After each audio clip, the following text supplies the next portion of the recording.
Hello, beautiful people. Court is now in session. Sorry, guys, my connection dropped the last video. So we're going to have to do this over, but talk a little bit about Karolina, the doctor, because that was really what we were segueing into. So I might repeat some things, and then we're going to talk about her podcast that she did, because there is some questions that I have about the validity of this doctor.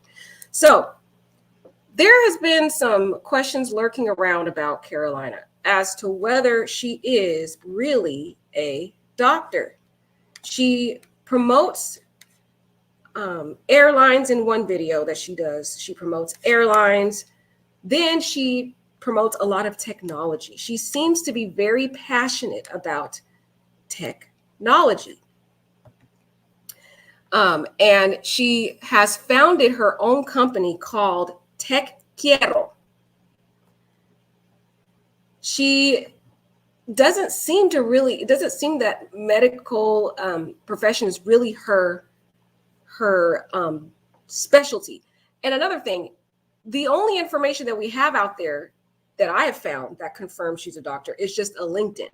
And everybody knows that anyone can go on LinkedIn and you can create a profile and you can put whatever you want to put on your LinkedIn. You can create whatever image you want to create. It's your world. It is your oyster. And the way that this woman behaved in this tragedy with Shanquella was contrary to how a doctor should behave. She claims that she spent 3 hours administering CPR.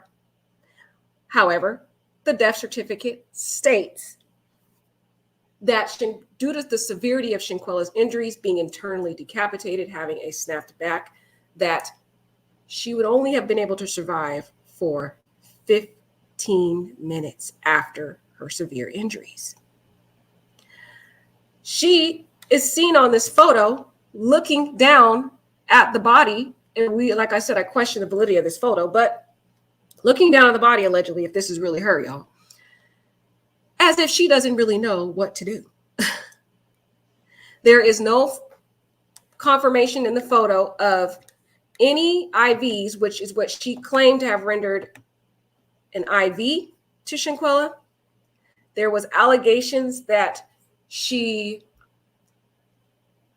also did CPR for 3 hours, but none of that is reflected on this photo. Of course, we can always ask ourselves what time or when this photo was taken. Again, I don't even think this is a photo. It looks like it could be a still shot video recording, possibly. But again, my question, as I already said about the photo, is I don't even know if it's a legitimate photo, because we have to watch my prior video because it stopped, guys. But I had questions about whether or not the photo was legitimate. But I have questions about this doctor. There's so many eerie, weird questions about this woman. She's a part of this organization called MedFile. She was a medical consultant for MediFile, and MediFile is a full-featured, inexpensive electronic medical record or for small, medium-sized physician practices. This sounds like a tech that deals with medical reporting, not being a doctor. Doesn't that sound weird to you guys? We have to question everything in this case because there's so many fraudulent indicators. So she was a medical consultant for an electronic medical file record. She's into technology. She founded her own technology organization. But it's a small, medium-sized physician practice. It comes with 7 software modules, templates, diagrams, notes, RXs, labs, messages, and letters. These modules include tremendous amount of functionality and provide all that you need to reap the benefits of electronically maintaining critical records. Not being a doctor.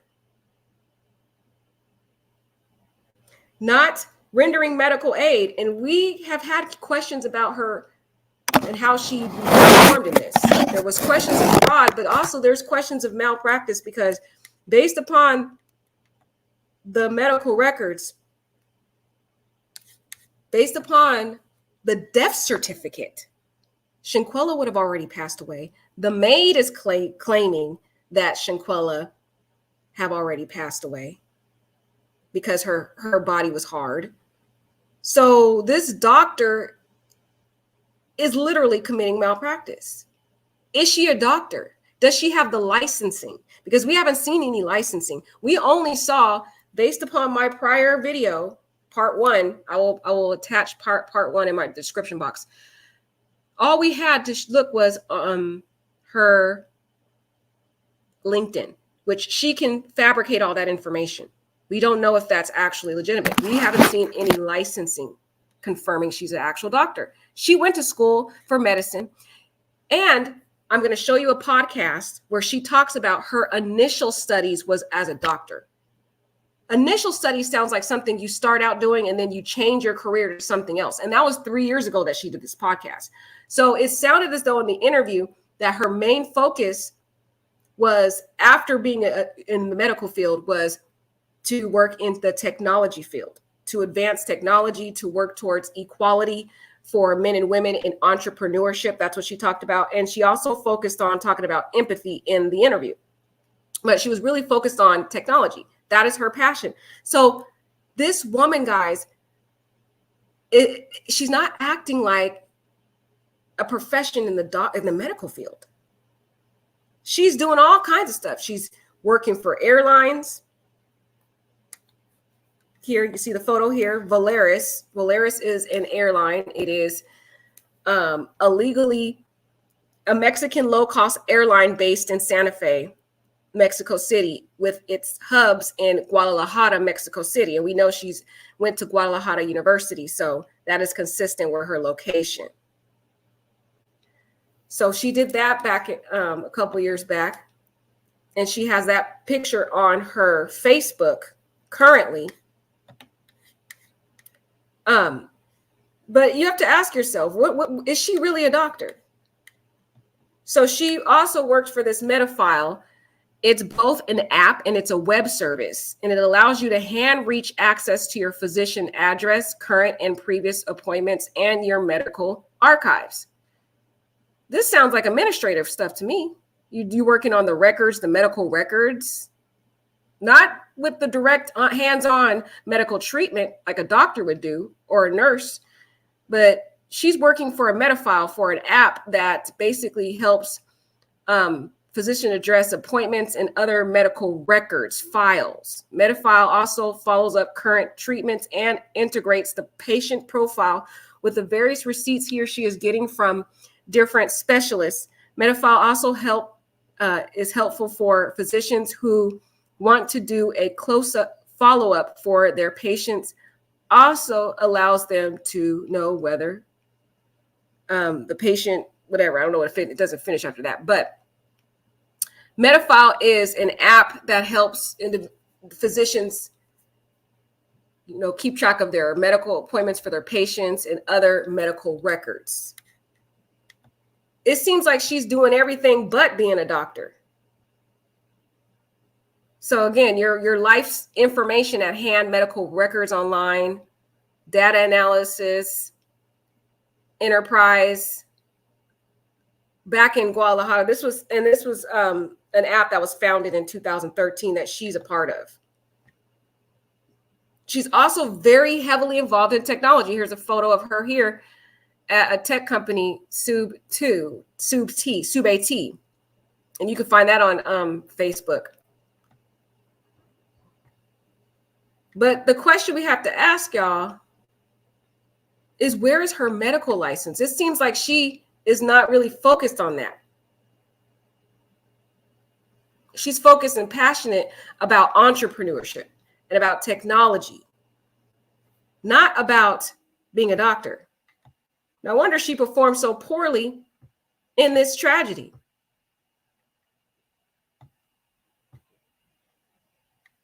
That is the question we have to ask.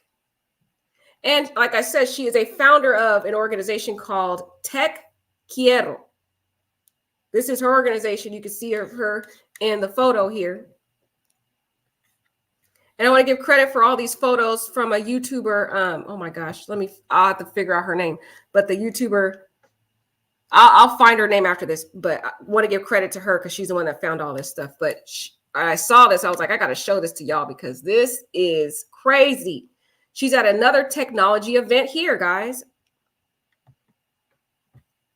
You have to ask. These are questions to ask. This is suspicious. I know of a lot of doctors, and the doctors that I know in their profession, I don't see them promoting other random stuff like this. It's not even nowhere close to near to being a doctor. She's very involved, and she also, like I said, she is a part of a lot of hackathons. And I'll do a review of that. This is another meetup, Te Quiero meetup that she did. She's a part of hackathons. This is one of the photos of her here. Just weird. All these things are not consistent with a doctor. A hackathon is known as a code fest. It's a social coding event that brings computer programmers and other interested people together to improve upon or build a new software program. The word hackathon is a word for hackers, which means clever programmer, and marathon, an event marked by endurance. So what is she trying to hack? Is she into hacking different technology? Is she a scammer? Because the last time I thought about hackers are people that be trying to hack people's computers, get their passwords, get their finances, all kinds of stuff. I don't know anything too much ethical about a hacker. And if she's a part of all these different hackathons and technology scheming type programs, whatever she's doing into some scheming type behaviors, that can really pose questions of this woman's moral character. And if she has moral character in her personal life, and the stuff that she's into isn't even consistent with a doctor, number one, in a medical profession. And when you look at this podcast, I'm going to show you when she's talking about her technology business, she first refers to her saying her initial studies was as a doctor. And now it sounds like something of the past. It's like something of the past. It's like, oh, I used to be a doctor. My initial studies was a doctor, but I'm focused on technology and entrepreneurship and equal access to both genders in the technology realm. No wonder this woman was engaging in all kind of malpractice. I wonder if she's really a doctor, because her passion's not even in being a doctor. Her passion appears to be in technology and in hackathons.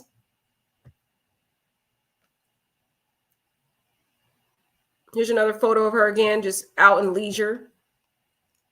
Her Te Quiero and Medifile organization she's a part of. So that's the question we have to ask, you guys. Is this woman a doctor? We have not seen any licensing. Her behavior does not behave in consistency with how a doctor would behave. In this photo, she has no sense of urgency whatsoever. There's not one IV anywhere in this photo. These individuals haven't even unpacked to render any aid. This man here, his backpack is still full and closed as if he just arrived. I don't know, y'all.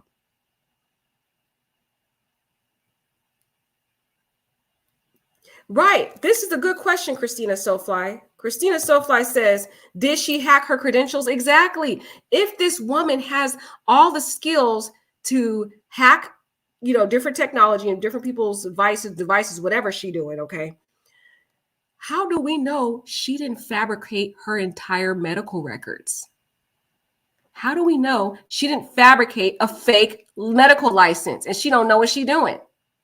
Because I had a huge red flag when I play this video for you. I want you to pay attention. And again, you're going to have to read the English translation because she's speaking in Spanish, of course. But when you hear her talk about her doctor studies, she's talking about it as if it's a thing of the past. It's like she studied it, but never finished it. and technology is her passion. There is some huge concerns about this woman. We had a lot of issues about her rendering, or lack thereof, rendering aid for Shanquella. I mean, but there's even more questions about, is she really a doctor? Here, this is her Facebook. And you don't see anything on her Facebook about being a doctor. Here, she's promoting an airline here. Now, I'll give it some credit. This was a picture taken April 8th, 2013. So it's been some years, y'all. But it takes quite some years to study as a doctor, too.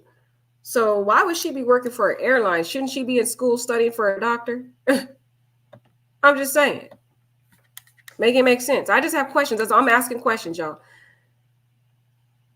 And I want you guys to help me ask some questions too, because this woman is not adding up, guys. She seems to be passionate about, and she seems her career, her business that she founded. She didn't found a business about, doctors or professions in the medical field, or I don't know, whatever medicines for whatever treatment of some type of ailment or something. No, none of her entrepreneurship or her endeavors relate to being a doctor. The Metafile app that she's a part of relates to medical records. She's focused on a career in entrepreneurship about technology and hacking. And she's a lot of it at hacking and different workshops for hacking and different hackers. The thing is, if this woman is so skilled at technology and hacking things and stuff like that, how do we know that she did not fabricate her medical records? How do we know that she did not fabricate a fake medical license, y'all? Because she has been floating around all these different medical jobs. She doesn't seem to keep a job. And I understand in the medical field, some people do leave their job a lot. So people have said that. But with this lady, I don't know. I still have a lot of questions with her. I'm just saying. Because even her behavior doesn't act like an ethical doctor would act.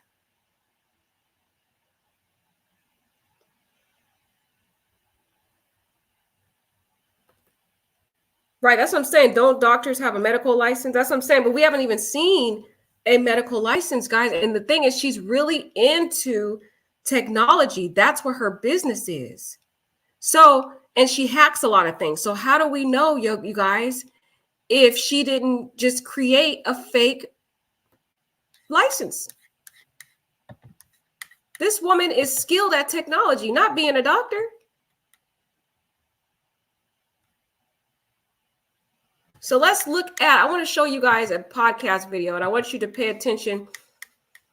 There's a key part I want you to really focus on. It's like really the beginning of it, where she talks, when she references being a doctor, it's like it's a thing of the past. She's like, oh, my first studies was as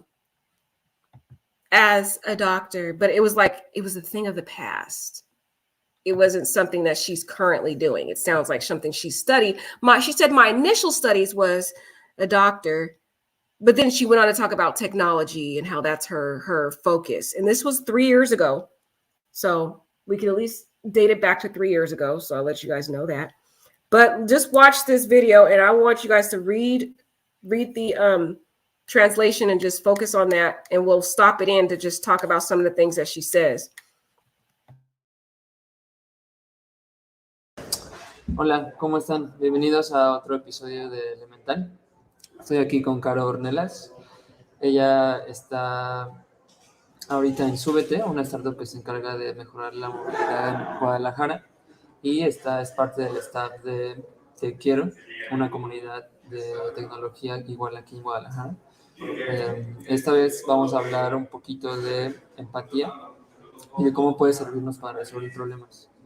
En particular, le invité a Caro porque creo que ella tiene una muy buena perspectiva en este tema, desde lo que ha hecho ella. Y si quieres presentarte un poquito más como general sobre ti. Ok, primero gracias David por la invitación. Llevo un año colaborando con la startup de Súbete, que es para mejorar las condiciones en las que el transporte público nos avienta datos a los usuarios.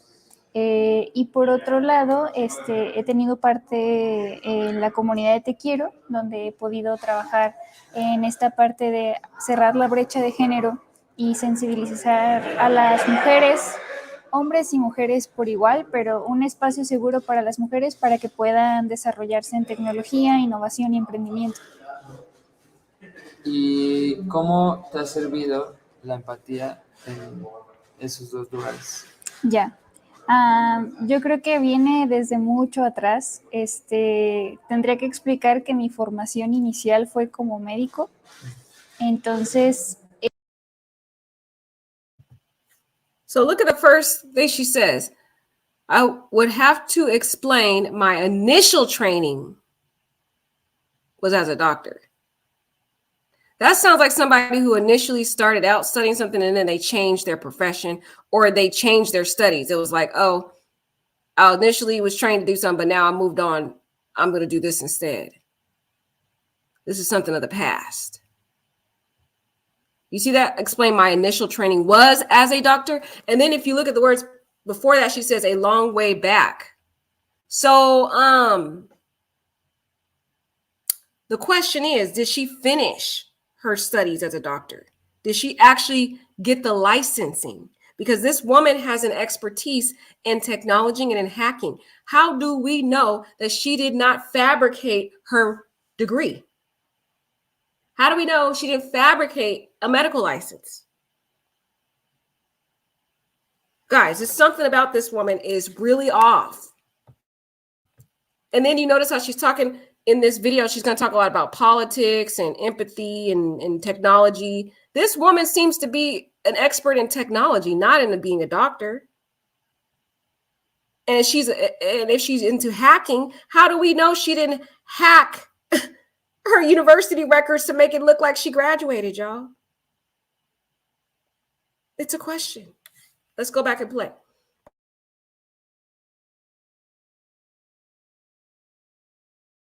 Formación inicial fue como médico. Yo creo que viene desde mucho atrás. And as we heard too, she said, I think it comes a long way back. So did you initially start studying as a doctor years back and then you decided to change your career to being into technology? Y'all, don't that sound weird? A long way back. So that's what it sounds like. It sounds like somebody started out studying one thing and then they changed their mind and they went into another career instead of finishing what they started. We don't know if this woman didn't fabricate her whole medical record. She's not even, mind you, like I said, and even in the video, even in the pictures, she doesn't look like she's rendering aid. She claims she did CPR for 3 hours. Weird, right? And she tried to give an IV to a deceased person, and that's what my opinion was.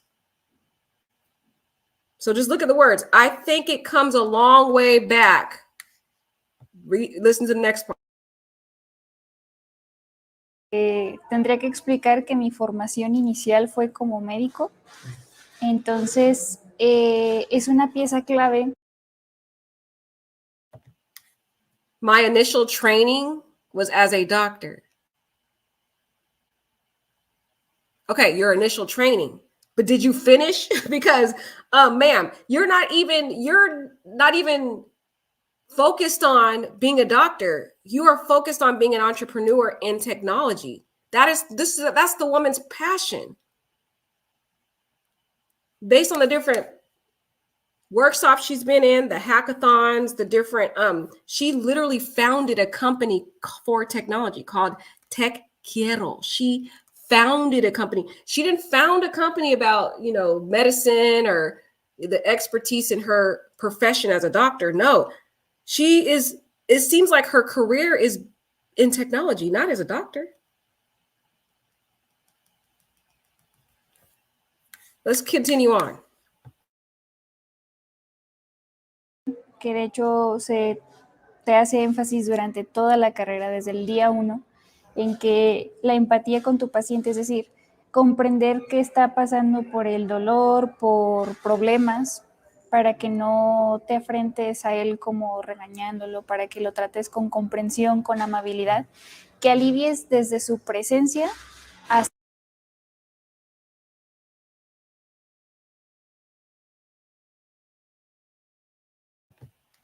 Okay, and then she talks about being empathetic to your patient. You treat them with kindness. You don't scold your patient, when you're treating them. But it didn't seem as though she treated Shanquella with that same type of empathy. She didn't put her patient above the needs and wants of the Cabo Six. She knew that that Shanquella, allegedly, if this is true, guys, because I don't know what this woman says to be true either. She knew that Shanquella needed to get to a hospital. She told the Cabo Six that they need to go to a hospital. She allowed the Cabo Six to tell her what to do versus what she knew to do. I think also she wanted to get this girl to the hospital because she didn't even know what she was doing. She knew that this was beyond her expertise, because I question whether the woman's even a doctor. She could have been an intern at a hospital. Of all we know, we haven't seen a license. And the only information we found to confirm she's a doctor is a LinkedIn, which anybody can create a LinkedIn and can create a whole profile and make up stuff on there. Any of us can do that. It's any type of social media platform. But we've not seen any licensing to confirm she actually finished her studies and she actually graduated. And here she talks about in her podcast that you need to be empathetic to the patient. You need to show, understanding to them. Don't scold them, put them above everyone else, put them first, put them before your feelings. But then she turns around and does the very opposite in this situation. She doesn't push Shanquella's medical needs before the needs of the Cabo Six. She puts the Cabo Six preferences before Shanquella's medical necessities. She goes against what she claimed that Shanquella needed, which was emergency treatment at a hospital. And then she renders the very opposite medical treatment to Shanquella, allegedly. And there's nothing in the photo here, if this is a real photo, which I question the validity of the photo, like I said in my other video. But even if it is, there's no photo, there's no confirmation about any IVs at all. We don't see any where's her gear? Where's her medical gear? She doesn't have anything with her. What IV did she render? There's not an IV in the photo. Period. So the stuff that she's speaking about in the interview is contrary to what she did in this situation. Is she a doctor? This woman is a scam. Let's keep going. Hasta sus síntomas por los que originalmente va. Y yo creo que eso me sirvió muchísimo a la hora de traspolarlo a esta actividad, de entender el dolor, por ejemplo, el dolor de los usuarios a la hora de... Yo he experimentado ese sentimiento de ser usuario de transporte público y saber que voy tarde. Entonces me ha ayudado a saber qué es lo que necesitan, qué es lo que quiere un usuario del transporte público. También a la hora de hablar con mujeres, pues yo no vengo de un background tech, entonces creo que puedo fácilmente usar mi historia como ejemplo de decir, bueno, a mí también me tocó aprender desde cero lo que tiene que ver con herramientas de marketing digital. Actualmente todavía no he aprendido lenguajes de programación, pero por lo menos me he familiarizado con la mayoría de los términos. And here she's talking about all the studies that she had to do to learn how to master programming. And if anybody knows about technology, and I dated a man that is into, like, he's a tech guru like her, it takes extensive studies to learn how to master technology.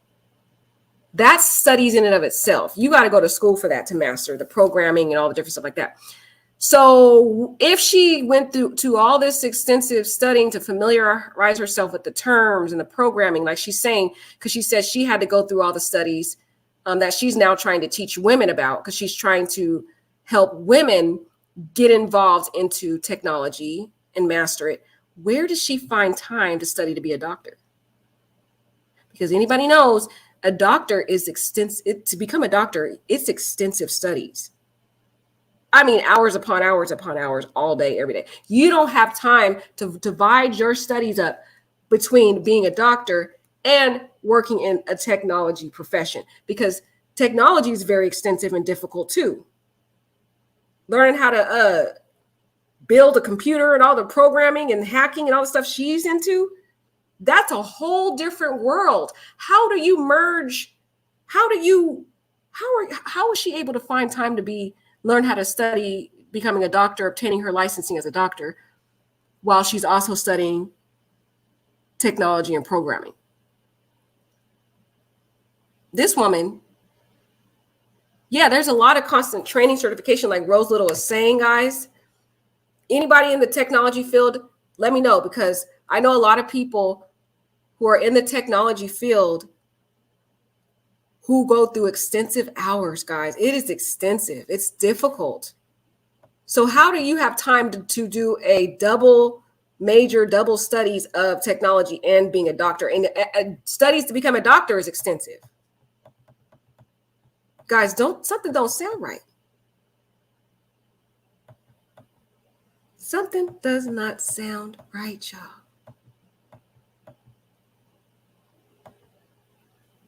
Okay. And hi, all the people in the chat. Hi, love. Sorry, guys. You know, I get so caught up in this story. Let's keep going with the podcast, though, because like Rose Little said, there's constant training and certification and studies. So, guys, how does she have time? Right. Like Barbara Brown says, medical terminology is hell. It is. It is. You need to study hours upon hours upon hours in being a doctor. The profession alone is extensive. A doctor, she's not a nurse. She's a doctor, allegedly. Allegedly. We don't have any licensing to show that. This woman sounds like she started out studying to be a doctor and then she changed her mind, and maybe she might have the education that she probably uses to intern at these different places. But I question whether she has a license actually to be a doctor. That's the question, because it seems like her major focus in her studies, and she learned how to do the programming. She learned the terminology. She learned how to be a hacker. She learned all these extensive studies. It sounds like she went into studying how to develop and master technology, and that's her career. But let's keep going, guys. This podcast alone has me questioning, in her photos and her different workshops she's doing. She's not doing workshops to develop her skills as a doctor, because I know these doctors have to keep up their licensing too. They have to go to different, classes or whatever to keep up those licensing, keep it fresh. No, all the workshops she's doing is either in hackathons or technology, or she's promoting her business, which she's a founder of, Te Quiero, and she's also a part of Medifile, which like I said before, is medical records and keeping track of patients' medical records, their charts, their addresses, all the type of administrative stuff. More of the admin part of medical field, not the hands-on being a doctor profession, but it works for Medifile, which is all about the administrative aspect of it. So the woman's behavior and the professions in her business and the things that she's focused on is not related to being a doctor, y'all. Something not right about this doctor. We already had questions about her, but the information out there about the woman is not lining up to being a doctor. Let's keep going. Y ha sido un ejercicio constante que para mi equipo, por ejemplo, pues tienen que aterrizar los términos de cosas muy específicas a algo que hasta yo pueda términos.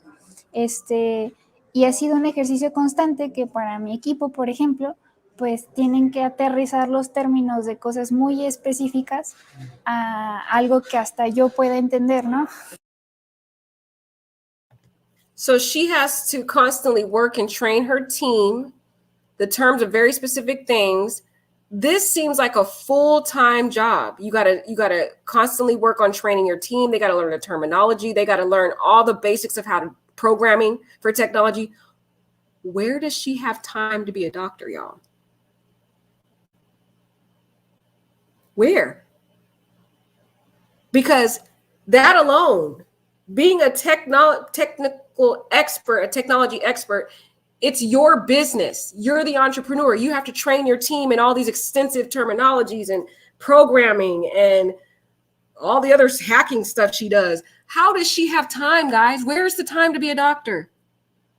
And this was just 3 years ago, and she's still working in her business as a techiero. That's her business. And it's all about technology. I wonder, is this woman really truly a doctor? Or did she just scam and create false records to pretend to be a doctor? Because she didn't perform like a doctor in this situation, y'all. 3 hours of CPR, we already knew something was wrong with that, okay? And we already felt that the woman poor Shanquella had passed away because of the death certificate, which confirms that Shanquella would have already passed away 15 minutes after the injury, which means when the doctor, if she was a doctor, arrived there, Shanquella already would have passed away. She would have already came there, checked her pulse, and knew there was nothing that she could do. So this woman sat here and either lied on that medical, lied on the police report, or she came in there claiming to be a doctor. And when she got there, she didn't know what she was doing. She didn't know what she was doing. Look how lost she looks in this photo. If this is her. And I don't know, like I said, I have questions about the validity of the photo. So that's another issue that we talked about on the prior video. This video is more about whether Karolina or Ornelas Gutierrez is really a doctor. That's what this video is about. But look, she looked like she lost. She don't know what to do. Everybody looked lost. They just looking at her. They're not rendering any aid.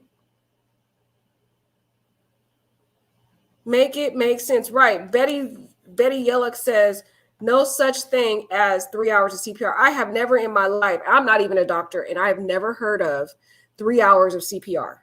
That alone would cause more severe injuries, broken ribs, and all kinds of injuries. You know how extensive CPR is. So that would have caused even more injuries to Shanquella if they did 3 hours. It would have made it worse. Right. Crystal says CPR doesn't take 3 hours. Exactly. Right. Delana. Hi, Delana. Hi, love. That's my girl. She says, in my opinion, that whole police report was a lie too. Exactly. Exactly. And Brenda. Hi, Brenda. Brenda said, plus Shanquella was already deceased. She was. They couldn't understand it. Right. They looking like they don't even know. Right. I agree with Michelle. Shanquella needs a private investigator. Her family needs to get a private investigator. They now have enough funds to do that. I think they shouldn't put the trust in the Mexican authorities. They need to hire a private investigator to go and do the investigation in this case, because at this point, you can't really trust anything that these people are saying. My beautiful people in the chat love y'all. Right. Jazzy says she lied. Exactly. In my opinion, she lied. And I question, look at this woman. Another thing I have about her is she never really smiles a lot. She smiles like, it looks like a nervous smile. Look at her in all her pictures. She has this nervous type smile. Like she hiding something. The nervous smile. This woman is a scam. She probably uses all the technology knowledge that she has. She probably uses all that to scam people, and probably used that to create or fabricate a fake medical license. Because you guys, I don't know. I have never heard of anyone being able to fit in a day all the studies and the extensive studies it takes to be a doctor, and also fit in the extensive amount of studies it takes to be an expert in technology, because it takes a lot. Programming is very difficult. I dated someone who's into studying technology, and it's not easy. I'm just saying, he would study all day. That poor man would be stressed out in his classes. Okay. And she's talking about on this podcast about how extensive it is, how, you know, she had to teach all of her team about the terms and this very specific things and the programming and how difficult it was. And she had to learn it herself. And now she has to teach all of her team members this that work in her business, her Te Quiero. That's the name of her business. I'm gonna put it in the chat so y'all can see what I'm saying, because the name of her business is Te Quiero, right? A technology company. And she has a team of women also in it too, that she is training in technology. And she talks about how extensive and how difficult it is. And she had to study it herself. And so how does she have time to fit in a one day? There's only 24 hours in a day, y'all. And you already know it takes several hours to do both of these professions, technology and a doctor. Where does she have time to be a doctor, you guys? Where does she have time to study to be a doctor? And then the red flag that I had at the beginning of the podcast is she said, my initial training. Initial training sounds like someone who started out something and they never finished it. They dropped out. They, you know, she might have gotten a degree, didn't finish it, and went on to do something else. It doesn't sound like that's her main focus. No, this is actual video of her. This is not 12 years ago. This is a video she did just 3 years ago on a YouTube channel. That is her, y'all. Believe what you want to believe. Found this on YouTube channel. In an interview that she did. So believe what you want to believe, but this is her. Let's continue on. O sea, un simple mortal como yo. Creo que eso ha servido mucho porque nos ha abierto las puertas a hablar de nuestro proyecto, por ejemplo, en más de un escenario. Tanto en escenarios donde hay inversionistas, tanto en escenarios que es con el pueblo. Tuvimos la oportunidad de trabajar con unos chavos de prepa. Y todo el mundo entendió qué era el proyecto porque pudimos aterrizarlo a cada escenario diferente utilizando estas herramientas de ponernos en el rol del otro, ¿no? Como justo es. And again, she's talking about how extensive this is and how she also had to work with high schoolers in their program. And it sounds like it's a full-time job, y'all. A full-time job.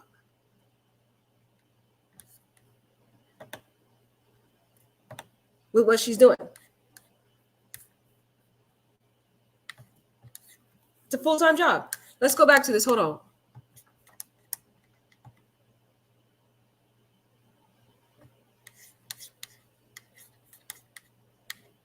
Let's try to go back to find the words she said. So she talks about this is a project. Now, you guys know when we talk about the word project, it's very extensive. It's long. It's tedious. It takes time. And we're talking about technology. Plus, she's teaching this extensive type of technology to high schoolers. Where, guys, does she have any time to be a doctor? Some don't sound right. Some don't sound right. Does it sound right to you? Let's go back. Proyecto porque pudimos aterrizarlo a cada escenario diferente utilizando estas herramientas de ponernos en el rol del otro, ¿no? ¿Cómo, justo te iba a preguntar eso, cómo te pones en el rol de otro? O sea, ¿qué ejercicio haces, ya sea en tu cabeza o en el físico, ya, para ponerte? Híjole, yo creo que una pieza clave es tener la mente bien abierta. O sea, se requiere cero egoísmo. Para poder hacer empatía, yo creo que podría decir es lo primero. Mantener la puerta abierta, la mente abierta a que tus ideas no son las únicas, tus ideas no siempre son las mejores, de que puede haber mejores soluciones, de que puede haber otras perspectivas, de que tu mundo no es el único, tu situación económica, tu forma de llegar al trabajo, todo a tu alrededor. Yo creo que esa es la primera pieza. Y la segunda es preguntar bueno, yo sobre todo hago ese ejercicio cuando hay algo que me molesta o que me causa conflicto de una situación o de una persona en particular. Creo que lo que me pregunto es, bueno, ¿por qué es así? O sea, yo soy de la creencia y hasta ahorita lo he podido confirmar de que las cosas malas, por así decirlo, no son así per se, ¿no? Todo tiene un trasfondo y tiene una explicación, entonces cada quien decide cómo maneja las cosas, ¿no? Pero si tratas de no quedarte con la imagen frontal, por ejemplo. And then here she talks about keeping an open mind, being empathetic, learn how to handle things, and put things into perspective. Girl, but your behavior with Shanquella, you didn't handle things, you didn't put yourself, you didn't show any empathy. You sat here looking at Shanquella, if this is her photo, like I said, I don't know if it's real or not, but you sat here, I don't see any ounce of, and the reason why I say I don't feel like she put herself in the shoes, like she said, keep an open mind, show empathy to the person you're talking about or you're tending to or whatever. But right now she's talking about technology, but I'm trying to apply it to this scenario here, even though she's talking about technology in this podcast. But anywho, but she didn't show empathy to, if this is a picture of Shanquella. She put the needs of the Cabo Six who were alive and well above and beyond the emergency need of Shanquella. She told, allegedly, the Cabo Six that Shanquella needed to go to a doctor, but she didn't end up doing that. She sat there in that villa, allegedly, for 3 hours. What were you doing for 3 hours? Because rendering CPR, 3 hours of CPR was not going to help Shanquella. I have never... Right. And like Crystal said, I don't see any medical equipment. And there was allegations based upon the report that she gave an IV to Shanquella. There's no evidence of an IV in this photo, period. And she looks like she has her hands on her lap, just looking down. And what is she looking at? It looks like she's looking at the stomach area. It's like, come on. Right, like Rose Little said, I wish I could see a little piece of her hair, something, even if it's sad. We need to see something. And she had long hair, so we should have at least seen some of the hair kind of coming down, you know. But y'all, even the words in this podcast is contrary to how she behaved. Like I said, I do acknowledge that she's talking about technology here, but still, you have to apply. If she's really saying that she's all about being empathetic, keeping an open mind, putting yourself in the shoes of the person, and not thinking about yourself, not being selfish. It's not about being selfishness. But in this case, she performed like she was selfish because she allegedly put her needs above Shanquella's, allegedly, because if she was paid in this situation, she was putting her financial gain, if she was paid. I don't know if she was paid, but that's what my opinion is. She put that above and beyond the needs of Shanquella. And again, I still even question, is this woman really a doctor? Is she a licensed doctor? I want to see some licensing, because all we have is LinkedIn. That's all we have. You have to look at part 1 of my studies of Karolina. But the only thing we have to show she's a doctor is a LinkedIn, which she could have just fabricated all that information.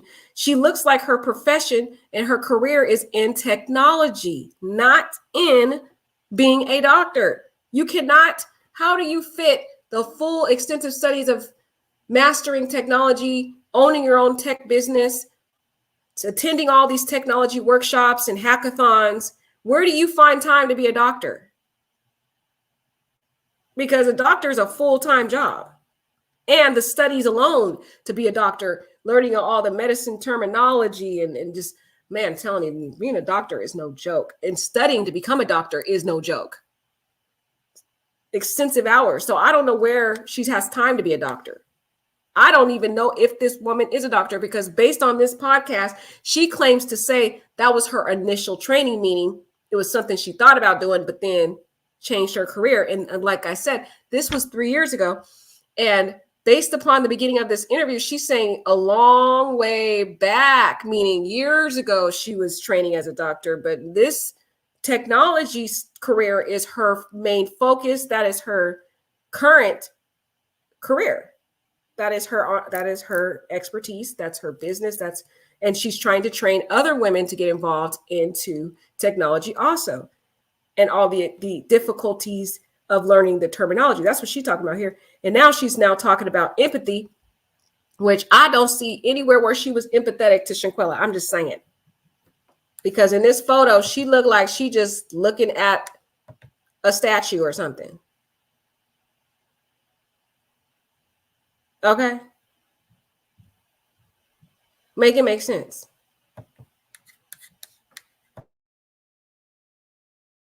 Así decirlo, con la portada y te vas al detrás de la historia, empiezas a entender cosas y es más fácil poder ponerte en los zapatos del otro. Creo que lo podría resumir eso: mente abierta y estar dispuesto a conocer la historia detrás de. Y ya la última pregunta, ¿cómo crees que nos puede ayudar la empatía? Ya sé que es como una herramienta muy buena para ponernos en el rol de otras personas y resolver problemas. Ahorita con todos los temas políticos, los temas del país y en general los problemas de cada uno de nosotros como personas, que de repente volteamos y alguien más tiene otra opinión y siempre hay bien y mal. ¿Cómo te ayuda o cómo podría una persona normal en sus problemas del día al día, que no son de una startup tal vez, usar esto con su prójimo, con su familia, con sus amigos? Ya, pues básicamente la empatía es un demoledor de barreras. Generalmente los conflictos se generan por las diferencias de. She says empathy is a destroyer of barriers.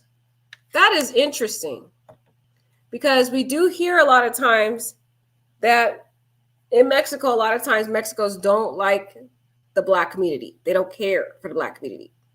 So I wonder if she had empathy in this case for this young Black girl who was passed out, and there was a lie being said that she had died or had been dealing with alcohol poisoning. Did she exhibit empathy in this situation, or did she come there with a prejudgmental mindset of, oh, just another Black girl drunk out of her mind or whatever? That's just a question I have, guys. Did she talk about all this destroyer or barriers? Because it seems as though there's been rumors floating around, guys. I'm just saying, people, this is well known that a lot of times in Mexico, they don't really care for the Black community. They don't. That's just well known thing, you know.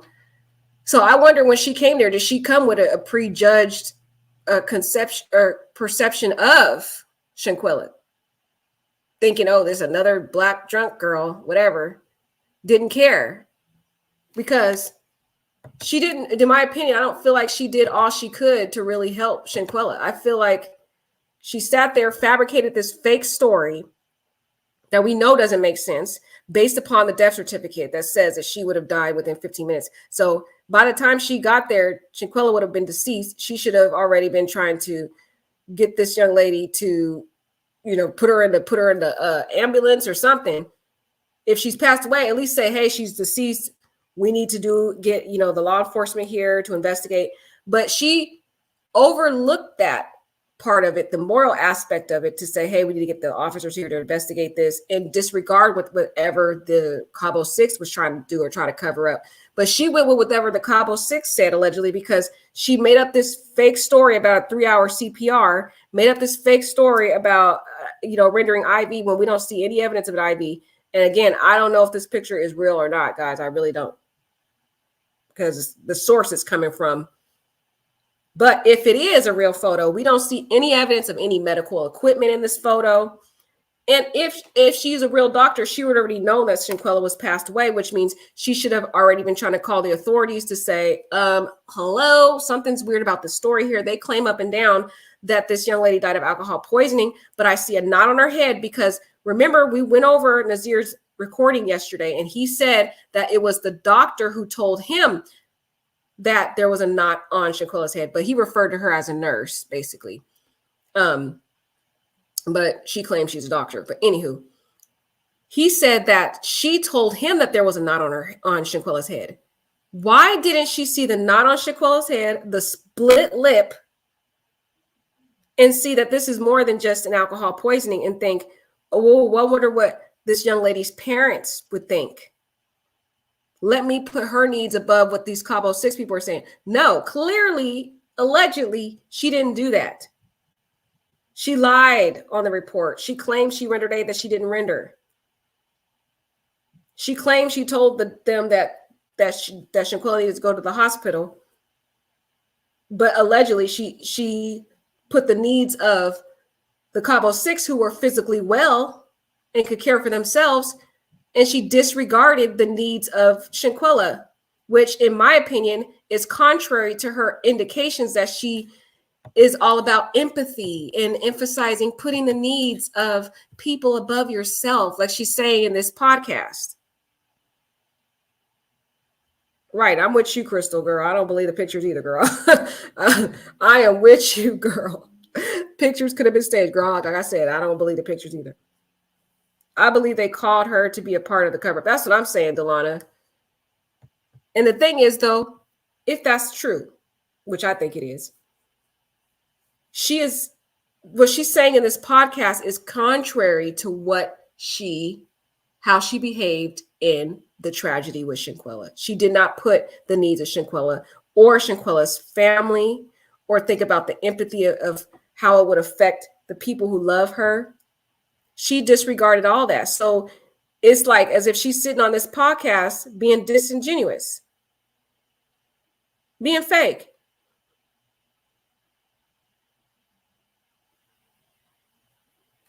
And yeah, we don't know how long the body was in the house, but what does that have to do with anything? We talked about in the other video that it takes 3 to 5 days for the body to bloat. So we know her body was not in there for no 3 to 5 days. We know that much. It was for at least a couple of hours. My theory is that she was attacked in the morning on October 29th. And that she passed away within 15 minutes after her substantial injuries, which means she would have passed away in the morning hours. And which means by the time that doctor got there, Shanquella was already passed away. So she should have been thinking about trying to investigate what was going on in that. She should have had the law enforcement come there, investigate it, and disregarded her unethical tendencies. It feels like she didn't show any empathy to Shanquella. Because she's talking about empathy in this podcast. But she didn't do that. And she's talking a lot about technology, which again, that there's too much inconsistencies, y'all, with this lady.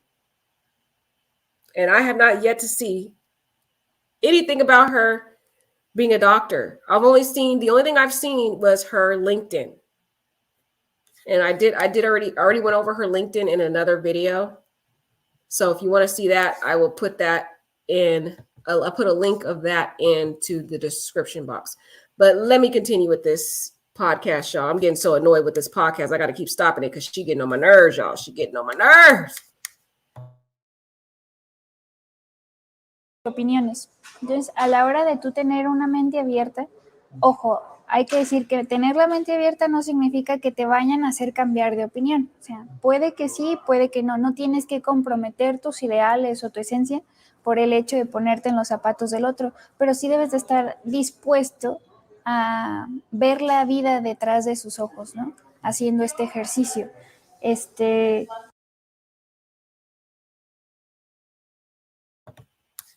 She said, you must be able to see life behind their eyes by doing this exercise, meaning putting yourself within the shoes of the person. That's how you show empathy.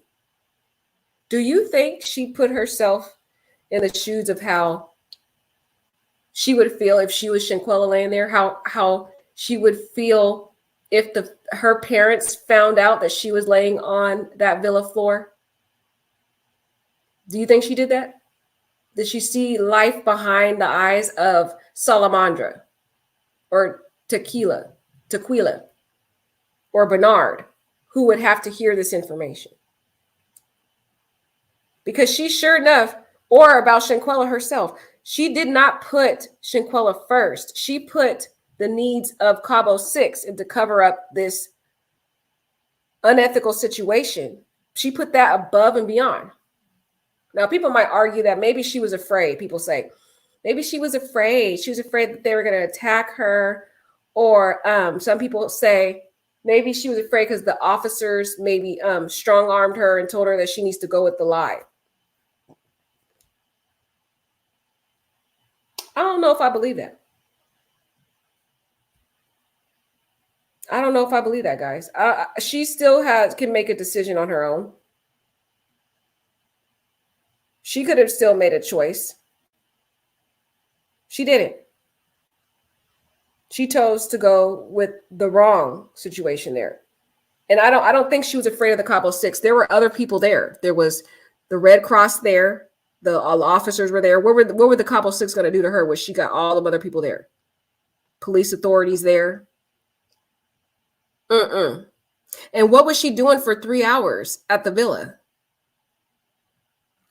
Like Crystal said clearly she had no empathy for Quella or her family. Exactly. But she over here talking in this podcast about you need to see life behind their eyes. By doing this exercise, you can show empathy. BS. I don't even think this woman is a doctor. I think she may have went to school and studied, in some preliminary, medical classes or whatever. Maybe working at a hospital as like an intern or something. But I really don't think she has a doctor's licensing. She might have lied to them and said she was a doctor when she probably just an intern or something. Because her main profession is technology. That's where her focus is. She founded a whole company. She's not going to workshops to build her skills as a doctor. She's going to workshops to build her skills in technology and hackathons. This doesn't sound like a doctor to me. This sounds like some type of scam. That's what I'm thinking, Crystal. Crystal says she must be a dropout. That's what she sounds like because she says her initial training, meaning like you start out one career or one study and then you're like, ooh, I don't want to do this anymore.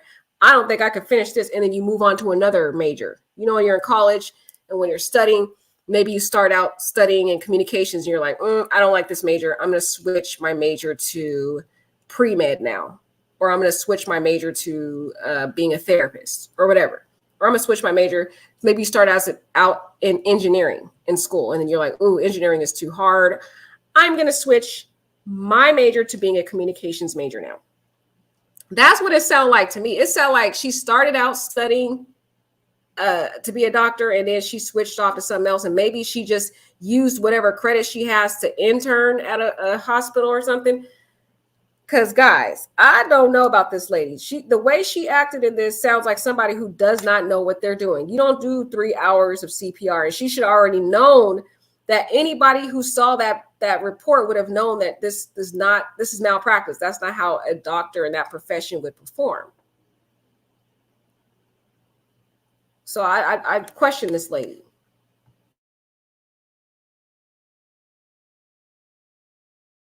Yo creo que sirve para básicamente todo. Sirve para, a la hora, por ejemplo, con mis papás, tratar de decir, oye, ¿por qué están regañando a mi hermano? No sé, ¿no? Ok, es que lo que ellos están viviendo o lo que él destruyó, a ellos les costó mucho trabajo pagárselo, ¿no? Ganarlo.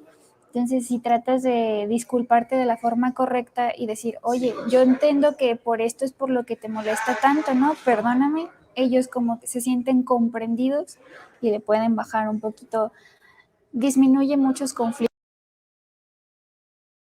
And so here, the rest of this, I don't think I really want to play because it's just a redundant about empathy.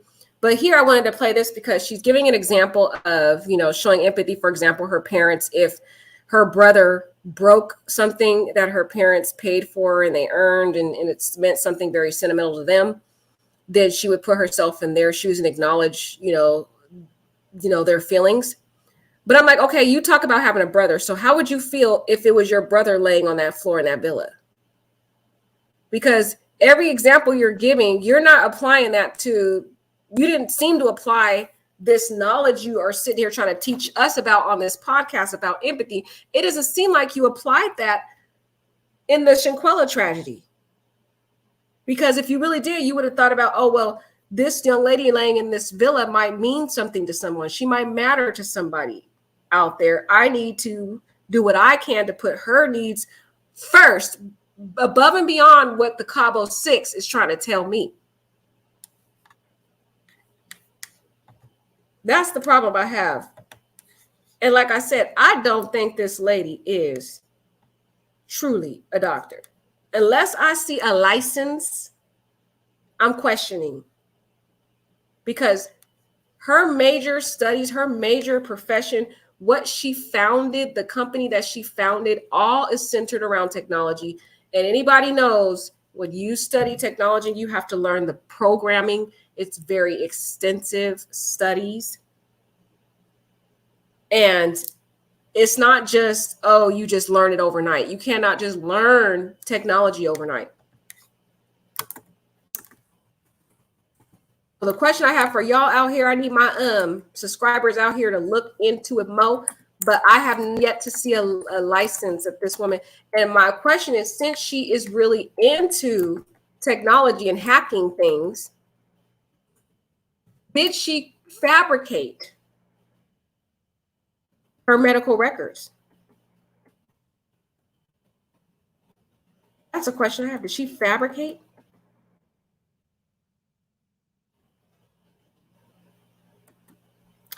Because guys, something ain't right about this woman. And somebody said, how do we know that is the actual Red Cross logo? Well, girl, I went over that in my prior video. And it is a legitimate uniform. You have to watch the prior video I did on it. It is a legitimate uniform. It is a legitimate logo. Actually, I'll just go ahead and show you again. It is, I found it on their webpage on, I'll just show you one picture before I close this out. But I do want to give a shout out to that YouTuber who Creative Abnormality. She's the one that gave the initial information that we went over. She did the extensive research on that, so I want to give her credit. She did a great job, and that's how it sparked my curiosity into her and looking more into Karolina, because I was like, wait a minute, that's true. She does seem to, because I did see the whole technology thing when I first looked up Karolina, but I didn't really pay much mind to it. You know, I'm just like, okay, maybe she did that before she started into being a doctor. But no, it sounds like this is a very extensive part of her career is in technology, and she founded her own tech company. And I was like, wait a minute, this woman seems like she's focused on that. She's attending all these workshops for technology. She's training a team of women. She trains and she does a lot of these workshops, and it's not centered around becoming a better doctor, which if she really was a doctor, she would be doing, right? No, her focus is on enhancing her skills in technology and entrepreneurship and owning her own business, not business in technology, not in anything related to the medical field. So this woman sounds like a dropout to me. It sounds like she didn't finish her studies as a doctor. It sounds like she may be interning at these jobs for like a quick little side gig. And if there's any minuscule type of medical things that she can go and render small, like minuscule aid where she had preliminary studies in, she can go and do that. But I think when she went to the villa, it was way above and beyond her training and her capabilities, because we can tell when she came to that villa, she did not know what she was doing. Okay. The woman sounded like a fake.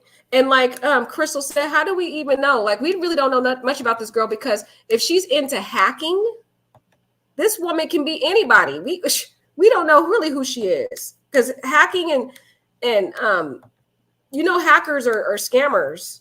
They can really build up a whole profile online, and you wouldn't even know if you're being catfished. Okay. Technology can be a dangerous world out there, especially if you're skilled at it. And that is her major expertise. That's her skill. So it is a question I have, because it says here, how do hackathons work? setting up criteria and pick a hackathon jury. They are learning how to build skills in hacking. That is, and accordingly, they do, they're developers, designers, engineers. Oh, you already know how extensive studies it is to be an engineer. Where does she have any time to be a doctor? And, you know, hackathons usually last up to 24 to 72 hours. 24 to 72 hours that she's in these hackathons. Where does she have time? No wonder she was a terrible physician in the situation. She don't know what she's doing. Her expertise, I feel like working at the hospital could be a little hobby for her, a side gig. But her main career is technology. It's like little side money, you know, just to pick up a quick little job, because she has, it seems like she picks on these quick little these little quick jobs. She doesn't stay there that long. She's only there for a couple months. And then she leaves to another one. And then she leaves to another one. So it sounds like they're like little small gigs. And she has some medical training, like very preliminary training. And she uses that to go to very quick, small, you know, treatment of people that need quick treatment. But when she was called there to go deal with alcohol poisoning, that sounded like, oh, this is going to be something quick. I just got to go there, give her an IV or whatever. We'll be good to go. When she got there, she realized it was more complex than what her capabilities were. When she got there, she didn't know what she was doing. In my opinion, this is just an opinion, y'all. I'm just saying, just give my disclaimer. This is just my opinion. But when she got there, it looked like it was beyond her capabilities, beyond her training, beyond her expertise. Because it seems like her expertise is technology, not being a doctor, y'all. I have many questions for this lady, y'all. Many questions. And again, I don't know if this is a real photo. I have a lot of questions about Gerardo, like I said in the other picture. But if we're looking at it with or without the photo, though, that police report alone had red flags. You don't do 3 hours of CPR. Everybody already knows that. Even if you're not a doctor, you know that. And you know, if you did that kind of treatment, it would have caused severe injuries, because CPR is very extensive, guys. It would have caused severe injuries to Shanquella if she really did 3 hours. And now, more than likely, that's not what she did.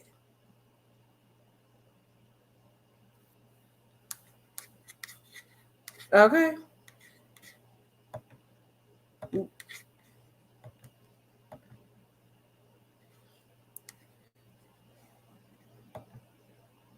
So yeah, those are some questions I have. Some people say they don't know if this is really her. In my opinion, it is her. So you're going to have to make your own opinion. Everybody going to have to form their own opinions. This is her Facebook profile, and it's the same person. So, and we just looked at her videos. So in my opinion, I think it's her.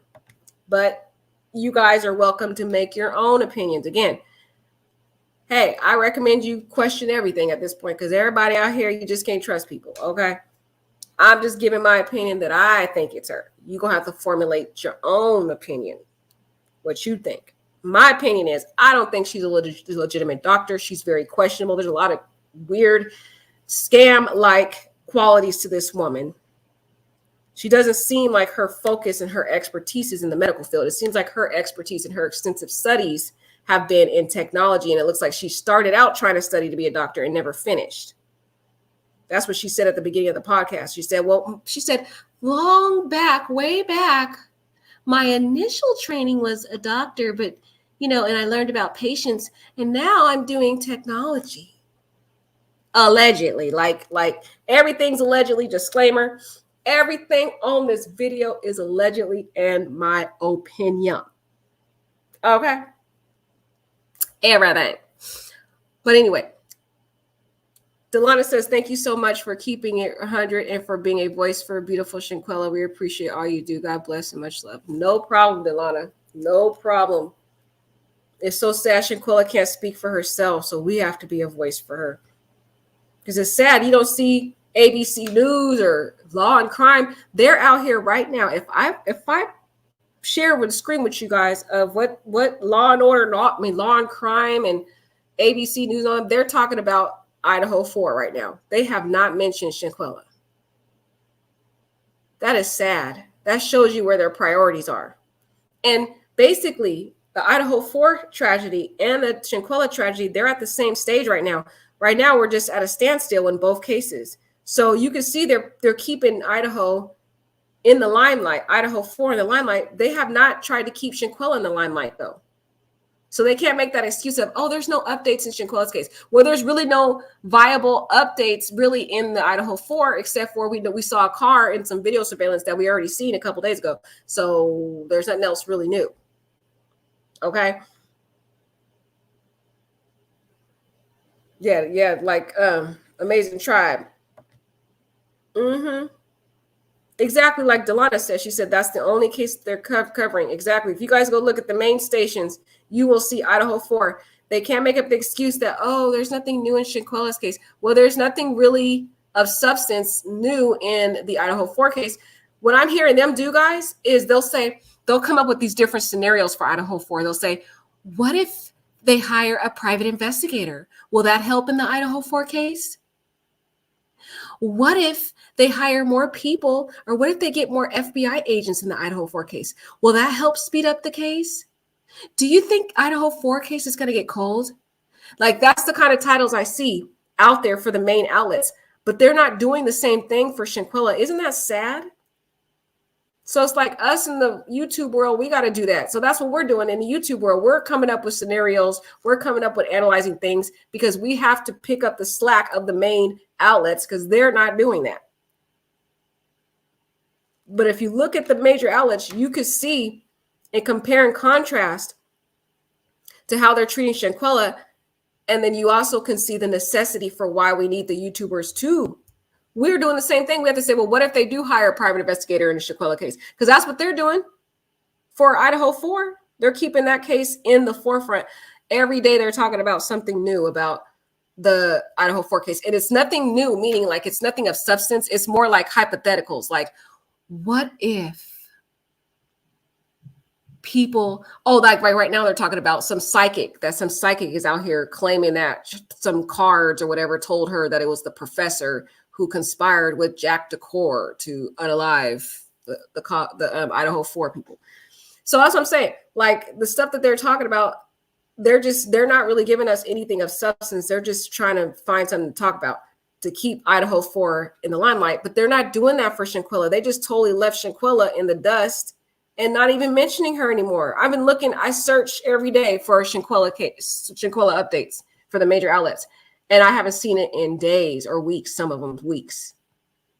Some posts that I've seen was 4 weeks ago. So it's very sad, you guys. It is so, so sad, y'all. This is heartbreaking.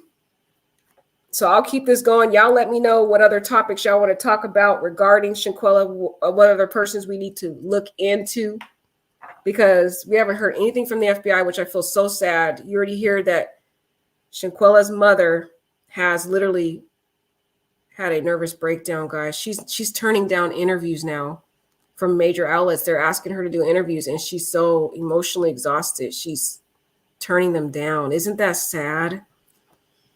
That's so sad, y'all. The one thing y'all can know about me, my heart is pure. I'm only here for Shanquella to give her voice, and for all the other cases I talk about on this page. I talk about a lot of people on here. I care about them. And I care about being a voice for the voiceless. And Shanquella needs someone to speak up for her, because sadly, no one took up for her during this tragedy. Not even this doctor, man. This doctor who talks about empathy, did a whole podcast on empathy, but she fake. Let me see. I want to also show you guys just a description of that video, because I didn't even show you that. Let's see, where is that?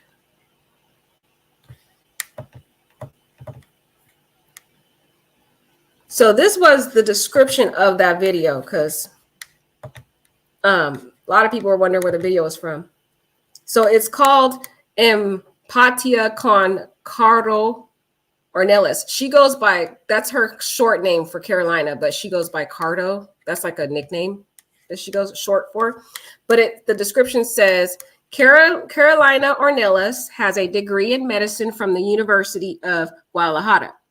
Supervisor of medical fields at the Catholic University and medical consultant at Medifile. Okay. Just because you have a degree does not, where's the licensing? A degree does not mean she has a license. Notice how she doesn't mention anything about a license as a doctor.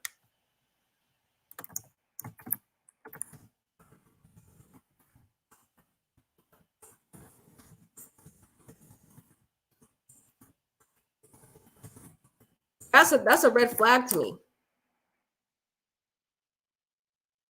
Upon fulfilling the requirements to practice as a professional in Mexico, one obtains a cedula or a license. This is true of both medical doctors and dentists, as well as other professionals, where a license is required to practice, including architects, accountants, attorneys, and engineers. I'm reading that directly from the sources in Mexico about how to obtain, to become practice as a doctor in Mexico. You need a license. That's what it says. And looking at this descriptor, it just says she has a degree in medicine. It doesn't say she has a license. There's a difference. It also says she's a co-creator of the Te Quiero community. Again, and then she talks about Medifile, and we talked about Medifile being more administrative, not hands-on being a doctor. That's more about paperwork. So I'm concerned. This girl is jumping all over the place, and there's nothing in this bio talking about her having a license. That's a problem. I don't think she has a license to be a doctor. I think she may have gotten a degree in medicine, but she didn't get her licensing. So she probably uses that degree to work side jobs in the medical field, but it's more kind of like the small, minuscule medical treatment, the preliminary stuff. And when she came to that the villa, she realized that she was in a situation that she was not medically equipped to take care of. It says, in our most recent episodes of Elemental Interfaces with Reality, Karolina shares with us how she has managed to adapt her knowledge and experience to the new needs that the world requires, how to integrate into a technological medical project called Te Quiero. That was what this podcast was about.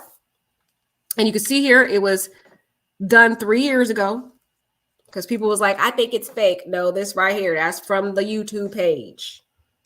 Okay, it's from the YouTube page. I made sure I did my research. Right, did she go to medical school? Does she have a license, y'all? Because if you're a doctor in Mexico, you have to have a license. This woman's probably going around claiming she's a doctor, just like Gerardo's going around claiming he's a journalist, when they probably are both scams. People be saying they stuff and they really aren't. You know what I mean? Just claiming they have a profession, but they really don't. She may have went to school, but she didn't finish. She didn't go get a license, in my opinion. Where's her licensing? Okay. Something not right about her, y'all. Something not right about her. Oh, she's like, Save Mother says, perhaps she is a physician's assistant. That could be true. She could possibly be a physician. Hi, Save Mother. She could be a physician assistant, but she's going around claiming that she's a doctor when she doesn't appear to have finished. And if this is her bio, which it is, it would have said, not only does she have a degree, it would have said, and she has a license to be a doctor. Nothing in the bio says that. It says she has a degree in medicine at the University of Guadalajara. And we looked at this before. This is in alignment with her LinkedIn information. I did that on part 1, which again, I will attach that link if you want to look at part 1 when we talked about her before. So that's consistent with her LinkedIn. And then she says she's a supervisor of medical fields. I question that. At the university, and medical consultant at Medifile. Medifile is administrative medical paperwork. What doctor does that? That's weird. She's not a doctor, guys. I think probably like what Save Mother says, she's probably a physician assistant, and she goes around. She sounds like someone like how Gerardo is. They tried to amp themselves up and pump themselves up. Like, you remember, if you guys watched his live yesterday, he sat there in the beginning of the live and he went over all his credentials. And we don't even know if it's legit credentials because he actually lost some of those awards when he was sued recently by the woman who sued him for political gender violence. She was trying to get one of his awards taken from him because of it. But she sounds like somebody who went to school, got a degree, but didn't finish and actually get the license. And she's just kind of over exaggerating her qualifications and her credentials. It's like, oh, I was studying to be a doctor, but I didn't finish, but she's still trying to claim that she's a doctor. That's what she sounds like to me, y'all. Oh, thank you, Delana. Love you, boo. Thank you so much, sweetie. Delana is so sweet. Thank you so much for always being on the live, girl, and your input. I just adore you, Delana. I adore you. Okay. Keep coming, girl, because I love all your input. I love all y'all. Thank you for all your input. Perhaps a physician assistant. So I'm stuck on what Save Mother Earth is saying, guys. I really am starting to think that this woman is not really a doctor. I think she went to school to study to be a doctor, but I don't think she got the licensing. And in order to practice as a doctor in Mexico, you have to have the licensing. That's what I just read to you guys. I just Googled it right now. So I think she was over-exaggerating her credentials. Like Save Mother said, I'm kind of stuck with what she's saying. She might just be a physician assistant. She might just be a certified nursing assistant or something like that, but more of an assistant. I think when she came to that villa, it was way beyond her skills and capabilities because she looked like she didn't know what she was doing, y'all. If this is really her, and again, I don't even know if this picture is real, but if this is Karolina, she looks like she is lost.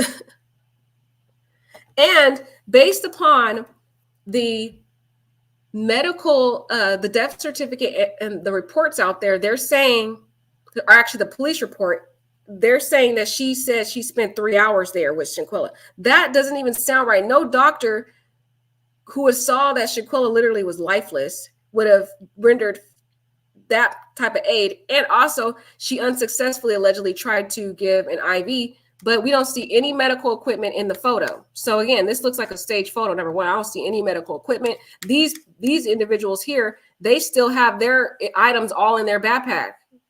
What good is it in a backpack? None of them has even taken anything out. They're just sitting there looking like they all look like they don't know what they're doing. Okay. They don't know what they are doing. Okay. Oh yeah, and Amazon Amazing Tribe is my he's my boy. He is my moderator. He has a YouTube channel too if y'all want to go check him out too. He has his content over there. I'm about to check you out too, Amazing Tribe. See what you're working with over there. I'm gonna check your page out. Send me a link or something to one of your videos, okay? But yeah, check him out if you guys are into analyzing stuff too. But yeah, guys, I don't know. Y'all gonna have to be the judge on this lady, but I feel like there's something off about her. She doesn't mention any licensing in her credentials. She claims she had been studying years back, but not once. If you were a doctor, don't you think in her bio she would want to reference that she has a licensing to be a doctor? That's a huge fact to leave out of a bio, is it? Is it, y'all? it? Just yes or no. Let me know, y'all. If you had a licensing as a doctor, would you leave that off your bio? I would that would be the first thing I put in my bio. Queen Esquire has a licensing to be a doctor. She studied at this university. She is supervisor of this place. Blah, blah, blah, blah. This woman is not a doctor, guys. In my opinion, she probably went to school, has some medical degree, didn't finish the licensing for it, works a part-time job in the medical field part-time because, like I was saying in her LinkedIn before, her LinkedIn jobs are very temporary, that she has multiple little side gigs. She has like 3 different hospitals she works at right now simultaneously. It sounds like those are side gigs for her to keep her business afloat. When her technology business is not doing well, she kind of has the side gigs to supplement her income, because this woman she works at 3 different hospitals, plus she has her own technology business. It sounds like those are side gigs. When sometimes her business isn't doing as well, she has the side jobs to supplement her income. And her main career is technology. Because how do you have a whole business, but you don't have time to do it because you're working all day? And I don't know, guys. I don't think she's a doctor. Y'all let me know. Harris Camp says she may not have passed her medical board testing to be a licensed doctor. Exactly. And I know people like this, guys. I know people like this. I know people who claim up and down that they are lawyers and they did not pass a bar. And I'm like, they literally put on their bios that they're lawyers. And I'm like, you didn't even pass the bar exam. How are you a lawyer? Just because you went to law school and you graduated and got a degree, a Juris Doctor, does not mean you're a lawyer. This sounds analogous to what she's doing. She went to school, she got a degree, but she didn't pass the prerequisites to get the licensing to actually be a doctor. This woman is not a doctor, in my humble opinion. Unless I see a license, and there's nothing in her bio about her getting a license. Okay. So y'all let me know what you guys think. Thank you for spending this time with me, y'all. Watch the 2 videos I did. The first video, the connection closed out. So I just made it into a separate video. But I love you guys. Let me know what you guys think, y'all. Kyla said, right, Queen Girl. Y'all let me know what y'all think. Oh, Save Mother Earth says if she completed enough medical school, she could be a PA. Yeah, she could be a PA, but yeah, that's true. She could be. But I still don't think she's a doctor, guys. I think she's just trying to over exaggerate. She may have studied for it and never finished. She switched over to doing technology. That's why I think she didn't pass the test or the examination to get her licensing. This woman is lying. She's a scam, just like Gerardo is, in my opinion. She just over exaggerated her credentials. That's what I think. That's what my opinion is about the girl. Now, I wonder she didn't know what she was doing, y'all. It makes sense now, because I'm like, 3 hours of CPR? Have y'all ever heard of that? That girl came to that villa thinking it was going to be a little lightweight alcohol poisoning thing. She can go there, give her an IV, and it would be good to go. See, when they lied to her, when Winter Donovan called the medical facility and she asked for a physician to come to treat about alcohol poisoning, she misinformed the physicians. So the physicians sent Karolina out because they're thinking, oh, this is a small little simple thing you can do. This is a small little alcohol poisoning girl. You can go in there, give her the IV, she'll be good to go. So that's why they sent her out, knowing she didn't have the extensive training and capabilities to handle somebody literally deceased or near deceased, whatever it was. Okay, I don't know. I'm thinking she was deceased, but who knows, y'all. Anywho, she didn't know she was coming there handling a corpse, basically. She thinking she gonna handle a little lightweight, preliminary, physician assistant, like give somebody an IV, they're good to go, and you're good. She got there and she was like, hold up. This is beyond my expertise. And that's the problem when you over exaggerate, Missy, your skills. And she probably used all that technology hacking skills to fabricate her records too. Who knows if them doctors over there are, if the physicians or her employers think that she is really a doctor, and then they don't even realize that she fabricated all them records. We don't know. She does go to all these hackathons. Who knows if she's not hacking records, fabricating things, making up records that aren't real. Something ain't right, guys. Something not right with her. Harris Camp says maybe a doctorate degree in technology and claim to be a doctor. Exactly, Harris Camp, girl. That's what I'm thinking, in my opinion. This woman, right? Isn't it, Kyla? Kyla said this is just wild. Girl, it was wild to me too. When I saw this stuff, I was like, I saw all the technology stuff, but I didn't really pay attention to it till I looked at all the other intricacies of it. I'm like, wait a minute, this girl is not even a doctor, in my opinion. She probably fabricated all this, and her LinkedIn is fake too, in my opinion. She fabricated that stuff too, because it sounds like she went to school for it, but didn't get the licensing. That's what it sounded like to me. She just over-exaggerated her. She got to that villa, guys. She didn't know what she was doing. poor Shanquella, because they lied. See, the problem is they lied to the when they called for a position. So they sent somebody who didn't have the credentials too, because they were in Karolina thought, oh, this is a medical, or even if they thought, let's say she fabricated her records, they thought she was a doctor, right? She thought she could handle this situation because, oh, it's just an alcohol poisoning thing. All I got to do is just give her an IV. She'll be good to go. She gets there and she's like, oh, Lord, this is beyond my, this is way beyond me. That's the problem when you lie. Because look at her sitting there looking down like she don't know what is going on here. If this is her. Again, I don't know if this is even her or these people in here. I don't know. Okay. Oh, that's what I was going to show you guys. I'm sorry. I got so sidetracked. Somebody asked if they thought if the uniforms were real. And I did find a photo here that confirms the picture of what they were wearing. So it's the same for the Red Cross volunteers. But again, guys, I have questions about Gerardo. The man has financial gain on his mind. He's literally charging people $50 a month for his Patreon, y'all. That sounds like a money grab. And then when he first started talking about his live yesterday, he was telling you to pay for his Zelle, pay through Zelle for his video, like give him some money for that. This man is trying to rip your pocket, y'all. Do not give anybody money, period. And do not give him any money. I'm sorry. I don't know how you guys even give these people super chats on YouTube. These people get monetized. Why are they asking y'all for money? Y'all should, if y'all are a subscriber to me, I don't want to hear about none of my subscribers giving any money to any bloggers. I'm just saying, you shouldn't have to do that. They're getting paid already. I mean, if you want to, you should, but we're going into a recession, y'all. Y'all need to try to save your money. Stop, save it. I'm just saying, because we don't know what's going to happen in the next few months.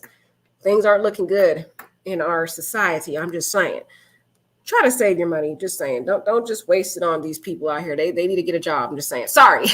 Let me get off here before I say something I shouldn't be saying. Anyway, I love y'all. I care about y'all.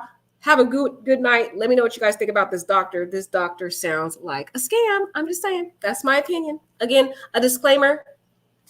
Everything in this video is allegedly and my opinion.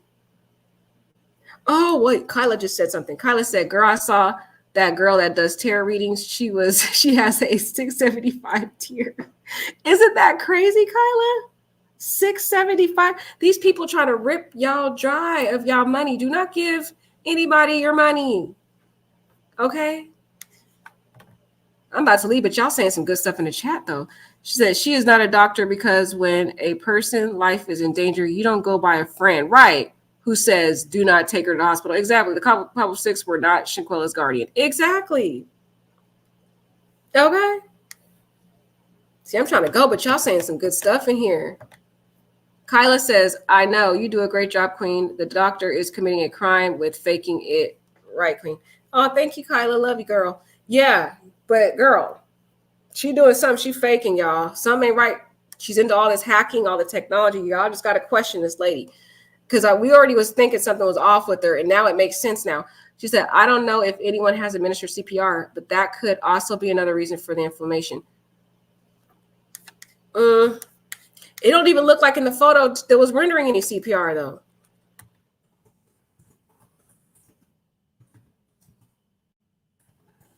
My opinion is I still don't think that's Shanquella, y'all. I still don't think. Okay, it says researchers report that continuous CPR for half hour or more may I need a doctor in the chat, y'all. Let me know. Because I heard it doesn't help. It makes more injuries if you do it for 3 hours too long. Is there any doctors in the chat? But still, I know some people are saying they think that caused. I don't think that was Shanquella, y'all. I just don't. That's just my opinion, though. I could be wrong. But I have a reason to question this man. There's too many inconsistencies with him. He never corrects himself. One minute he'll say there's 2 videos, then he changes it. There's 1 video. Then he changes his other statements about he don't even know how many people in the room, and all of us can see that there's 5 people in the room. He claimed there's 4 people in the room. He don't know what, who, where, why, and how. And now he's claiming he's going to give us a 911 call on January 3rd. Let's see if this 911 call is legit. We'll come back and we'll talk about that 911 call, guys, and see if it's really Winter Donovan, okay? Or did he hire somebody to make up that too? We'll see. We will see. Because with this man, you just got to question things with him. He had multiple inconsistent statements. Even, while we're here, guys, should we go over Gerald's video on it? Do y'all want to talk about Gerald's video? Because Gerald talked about this too. And it's so interesting because Gerald was 100% on. He was on this man's side. Remember, he was all for Gerardo. Okay, we'll go over Gerald because he was 100% for Gerardo. Remember that before he was taken up for Gerardo and he was supporting Gerardo, and then all of a sudden now he's starting to see what we're seeing. He said he don't think that's Shanquella. I'm not gonna play the whole thing. I might stop it and talk to you guys about it, but let's play a little bit of what Gerald said. Because did y'all see this video? Did anybody see this video? Let me know yes if you saw it. Kyla, did you see it? Did anybody in the chat see Gerald's perception or his opinion of Gerardo's indications of that photo? Let me know. Okay, we'll start it then. I'll wait for you guys to let me know. Okay, Delana saw it already. Okay.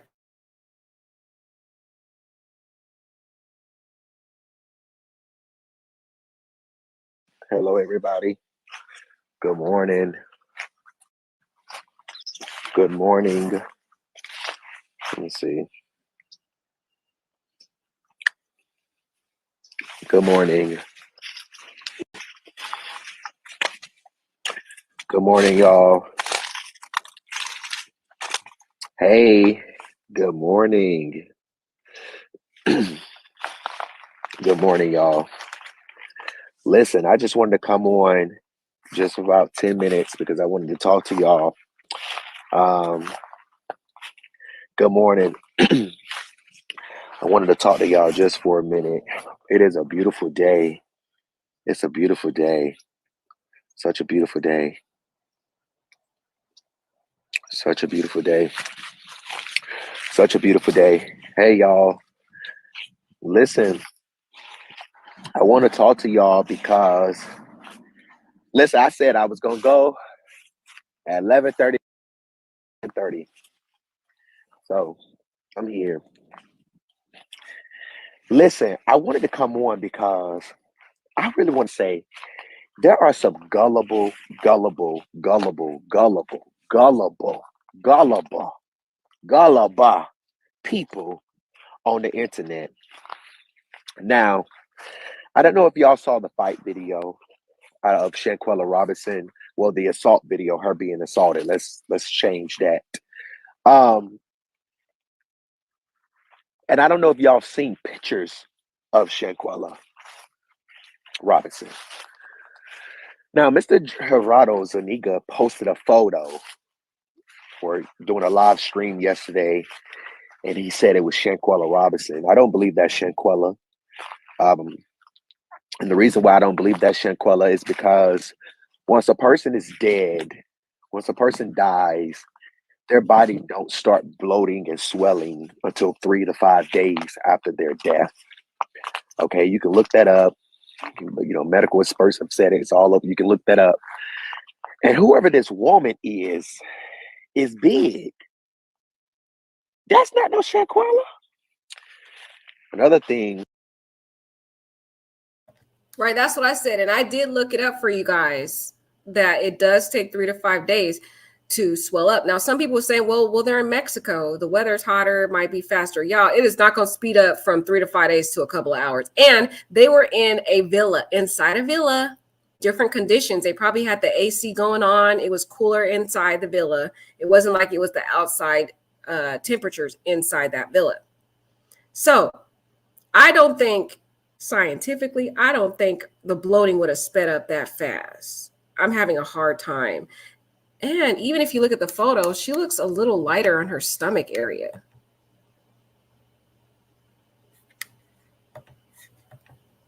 Her stomach area looks like a light-skinned person, and Shanquella is not that light.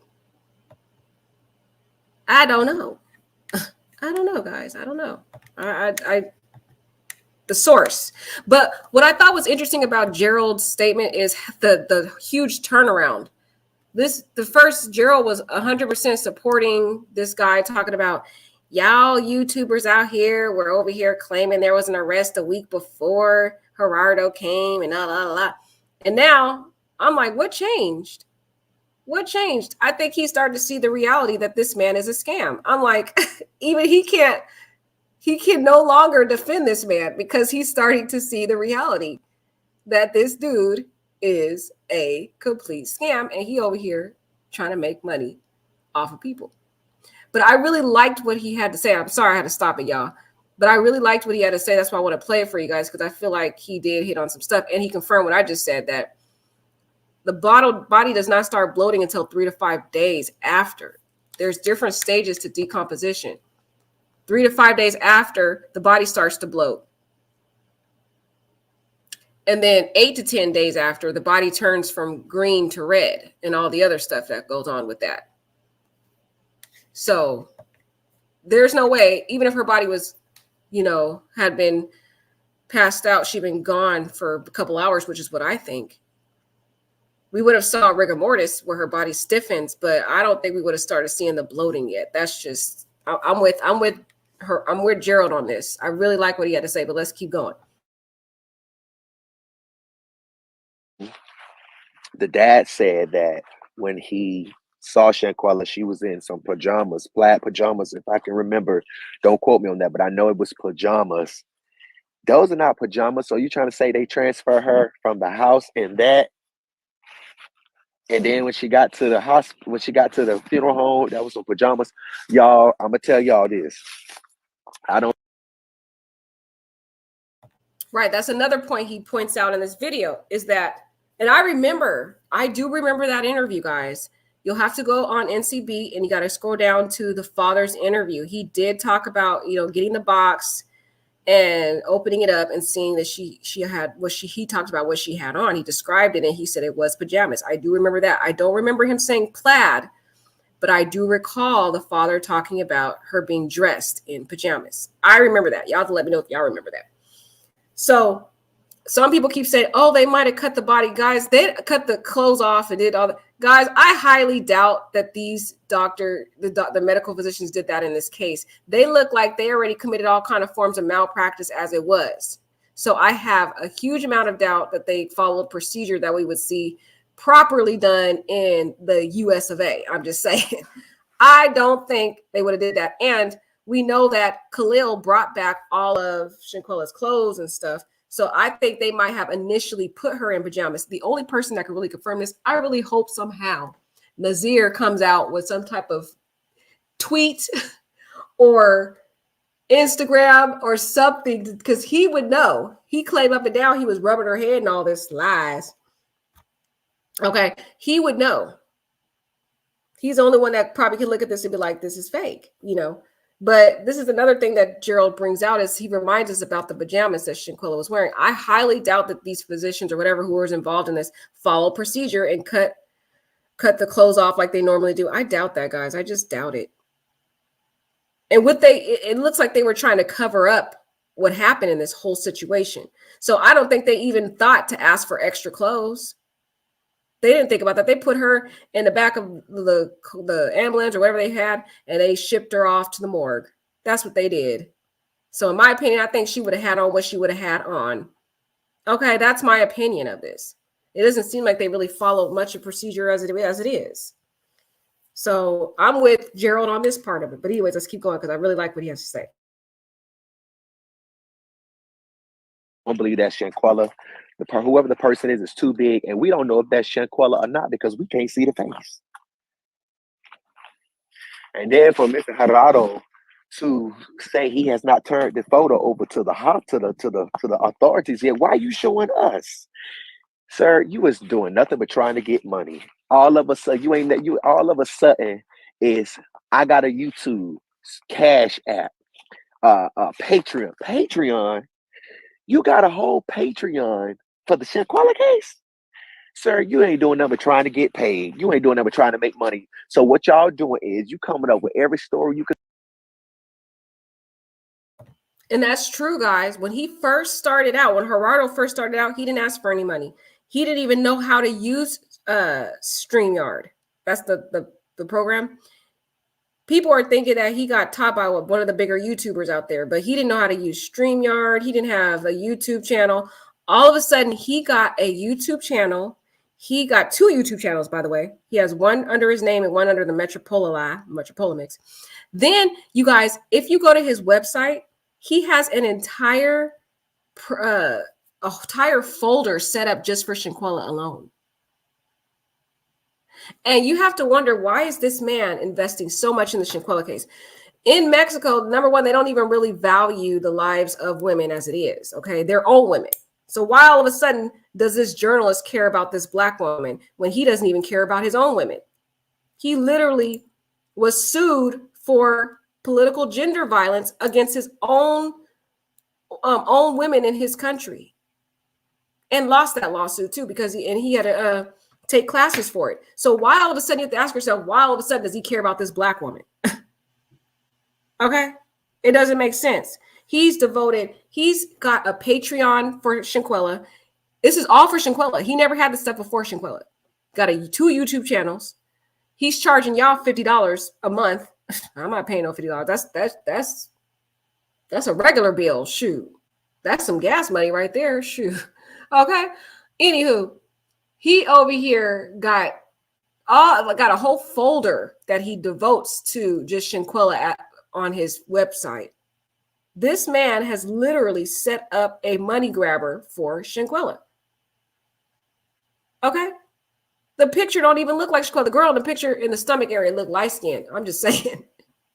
Look light-skinned in the stomach area. And so Shanquella got a little bit of color to her. She got a little bit of kind of cocoa brown to her.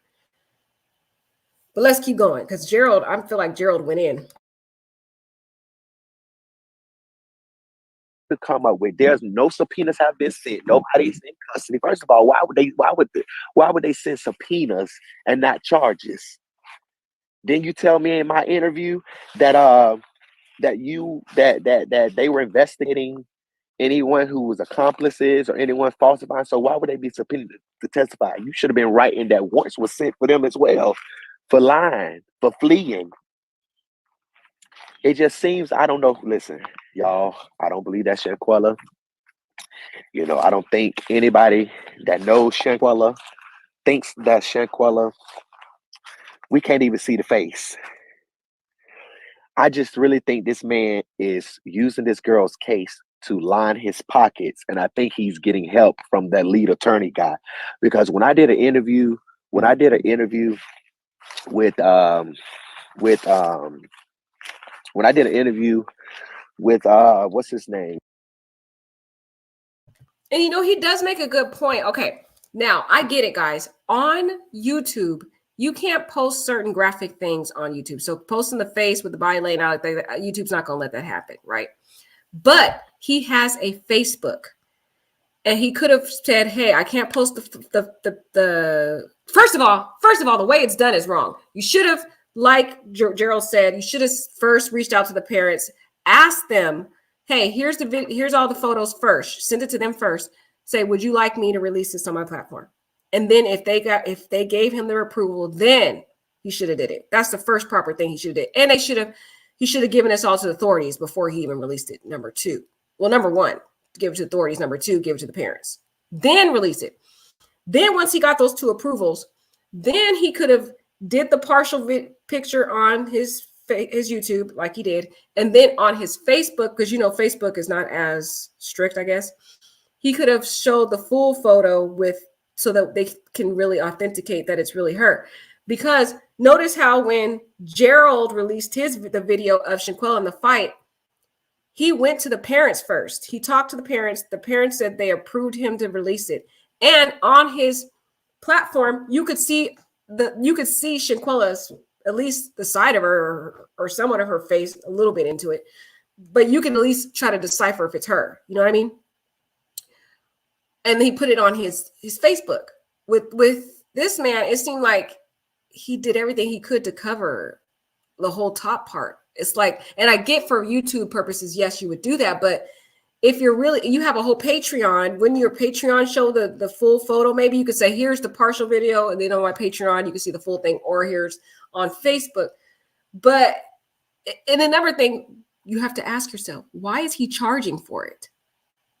Aren't we trying to come to the truth? Aren't we trying to get justice? Why are you trying to make money? You don't care about Shanquella. You don't care about justice. You don't care about none of this. You care about, because you know us Americans don't have a lot of information about what's going on in Mexico. And we're kind of it's kind of like a form of, it's like a necessity to have the information.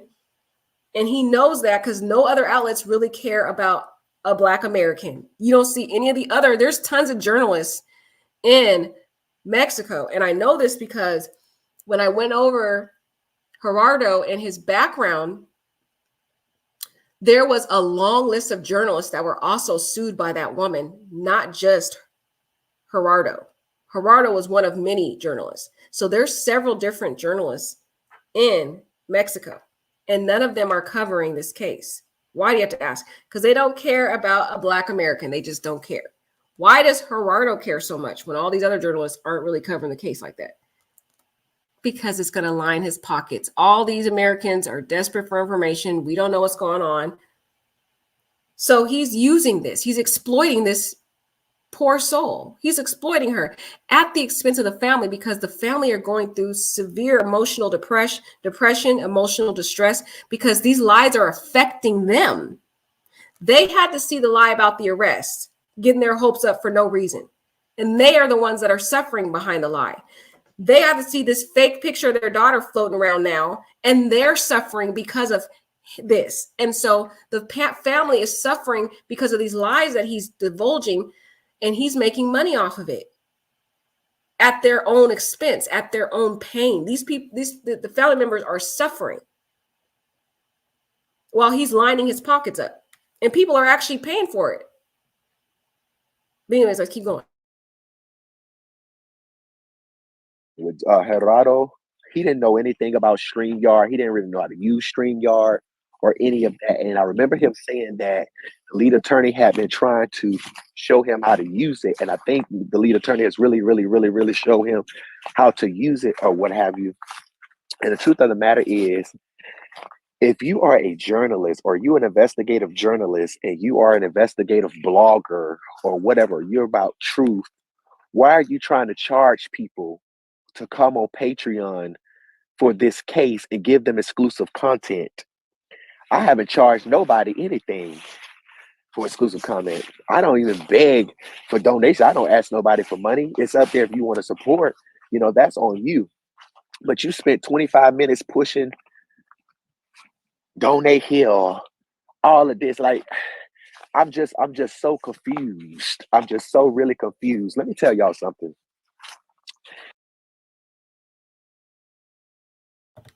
Yeah, I want to address this, what Britta said. She said, to me, he was making it seem like it was out of respect for the Robinson family. Yeah, you have to be careful about taking people's words for face value, especially online and especially on YouTube. What I'm finding in my little experience with YouTube is that there's a lot of scammers on YouTube. A lot of them use fake titles. They do a lot of clickbaiting. They do a lot of all these scams. They'll give you a lot of fake news just to get money. And Gerardo is no different. He's probably a worse form of it. So just because someone says something, you have to be able to look at their behavior to see if it lines up with what they're saying. And if you look at Gerardo's behavior, it doesn't line up. How is he respecting the Robertson family when, number one, he never showed the pictures to them first to get their approval? How does that respect them? Number two, how does he respect the family when he's lying about there being an arrest when there wasn't? And then after he lied about it, he continued to push the lie on his website, claiming that there's a new file number for Dejanay and there's a provisional arrest and they're not letting people know about it. That is not true. There might be an initial secret arrest, but I'm telling you, within a matter of days, they would have disclosed it. It wouldn't be long term because once she's arrested, they would have already had to start scheduling her limited hearing in court, and that's a public hearing. So we would have already known that she was in custody because we would have heard about the limited hearing. We would have heard about her trying to appeal it. We would have known about that. But if he really respected the Robinson family, he wouldn't have been keep pushing that lie, even though it's already been proven to be false. If he respected the Robinson family, he wouldn't be pushing these fake pictures without their approval and trying to talk to them. He never talked to them. If he really respected the Robinson family, why is he charging $50 a month to show exclusive photos? Wouldn't he be trying to give these photos to the authorities to speed up this slow moving investigation, which has been going on for several months? We're going into 2023, y'all. It's been 2 months already in this tragedy, and no type of process or no type of it looked like nothing's really been going on. Okay. It just seemed like they're moving so slow. No arrest yet. Wouldn't he be trying to help? That's what I'm saying. Even though this is a good example of what Brenda's saying, is a lot of people are gullible because they listen to what people say and they take it as face value. You have to stop doing that. You got to start looking at behavior and not words.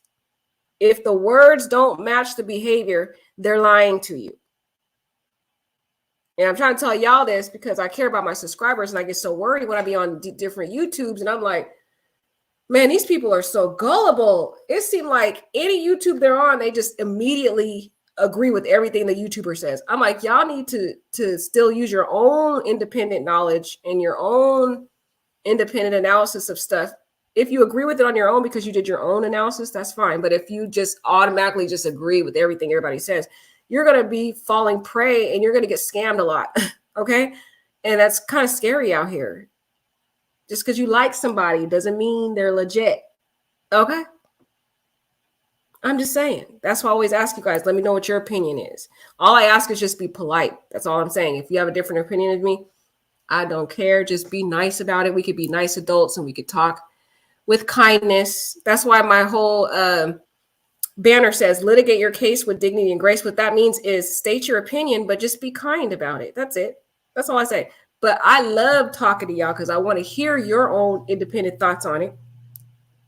And I'm trying to educate and empower subscribers to stop taking everybody's words at face value, because what Brenda's showing here is a key example of what this man is doing. He tries to make it look like he's respecting the family, but when you look at his actions, it doesn't match with what he is saying.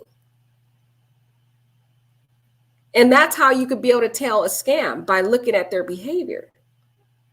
So thank you, Brenda, for pointing that out, because that was a good point that you mentioned.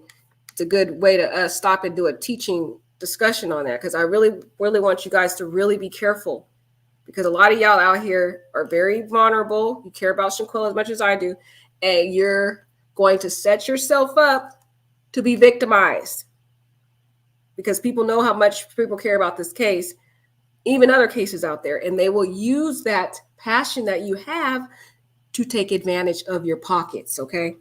And it's not a time to be wasting money right now. I'm just saying. We are almost headed down to a recession. I'm just saying. And it's not the time to be wasting money. It's time for you to be saving any little dime, corner, quarter, penny you have, because we don't know what's going to happen. I'm just saying. Anyway, let's keep going. Who took them photos?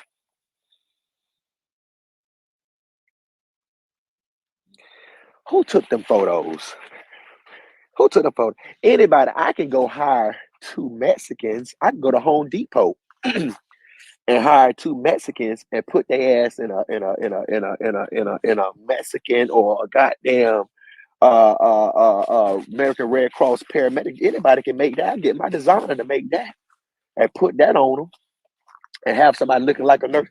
Who body is that? Y'all show us the face. That ain't no Shanquella. Y'all need to stop being gullible. That ain't no Shanquella Robinson. Y'all got to stop being gullible. That's not no Shanquella. Prove me wrong. Show me the face. And how can you sit up here and say this is Shanquella and you haven't seen the face? If you've seen the face, show us the face. You've already showed us the body. You've already showed us the body. Show us the face, sir. Whose scene is that? That don't even look like the living room, because the pictures of the villa look bigger than that. That look like a small, that villa that they were in is way big. It's real huge. That don't even look like the villa. They don't even look like the living room. And then you showing us a picture of the ambulance. Sir, who body is this down here? This man is trying to grab money. I'm telling y'all, this man is trying to grab money. Everybody talk about, oh, you're doing a good job. Oh, you're doing this. And the only reason I did an interview with him is because he put out a story that every media outlet was grabbing from him of what a police article said. And he never put the police report up. But my one thing I would say about Gerald is he himself was fooled by Gerardo. He was fooled by Gerardo because, guys, he too was defending Gerardo. This is an example of how he was himself fooled, because he knew he ignored Kyla. I love Kyla. She said she's typing in the dark. Girl, you just distracted me. Anywho, Gerald is an example of how you could be scammed, because when he interviewed Gerardo, he didn't listen to his intuition. If you watch that interview, watch the interview with Gerald and Gerardo, and during that interview, you could see points in time in the interview where Gerald knew that what Gerardo was saying was not lining up with the information we had. He knew it. He kept questioning things. You could notice how during that interview, he was questioning things that Gerardo was saying, and he wasn't really believing it. That was his intuition telling him that something was wrong, but he ignored those feelings. He ignored the red flags. And now this is the aftermath of him now realizing and reflecting on the fact that he was scammed, in my opinion. That's why I asked you in the part 1 video that I did just before this one, was that if you looked at this picture and you had questions in your mind, you do not ignore those questions. You're having those questions for a reason. It's because something is wrong. And what I was telling you was, if you're into watching crimes and crime documentaries and things, when you look at different pictures they show, the first thing on your mind is not asking, is this picture real? You never think about that, because you already can. It's a given. When something is a given, you don't have to think about it. You don't have to ask questions. But when you find yourself having to ask questions and something doesn't feel right, don't ignore it. And that's what Gerald did. He ignored it. And I was a little disappointed in Gerald because I was like, Gerald, you said you cared so much about the family and you really wanted them to get justice, and you didn't stand up for the family when this man was sitting here lying about that arrest. You defended this man, and that's why I was a little hurt. I was like, man, he was over here talking about how he cared about Salamandra and all them, but how do you care about them when you're defending the very person who's further victimizing this family, causing them more pain? They have already been dealing with a lot of pain and betrayal as it related to just trying to investigate the case initially by the Mexican officials. They kept claiming it was an accident, and they kept asking the Robinsons to hire an investigator and whatever. So this family was further victimized, right? So that's why I was a little hurt with Gerald, because he literally allowed this man to fool him. And now this is the aftermath of it, because he didn't listen to those red flags. So again, if you saw this picture and you asked, is this real? Which is some of the comments I saw in the live, in the comments, if you click on the live, the chat for the video when he released this photo, if you click on the live, there's people in there asking, is this a real photo? If you have to ask that, it's not real. It's not real, okay? And that was the sad part about Gerald, because he knew that this man was fake. He questioned him. Throughout that interview, he looked like he knew something was wrong, but he ignored it. And then he further ignored his intuition when he defended the man. If something doesn't feel right, it's not right. Y'all got to start getting used to listening to that small voice telling you something is wrong. But let's keep going. Where is the police report? What can we see the police report? Okay. Talking about we gonna turn this over to the police. Sir, there's no way you've been in this business this long, doing all of this work. Why would you run and take that to the internet first instead of giving it to the police? Because you know you ain't gonna never turn it over to the police because you lying. You playing in our face now like like Mexican police is playing in our face when them hoes let them bitches go from killing Shanquella. Now you playing in our motherfucking face. Now you playing in our motherfucking face.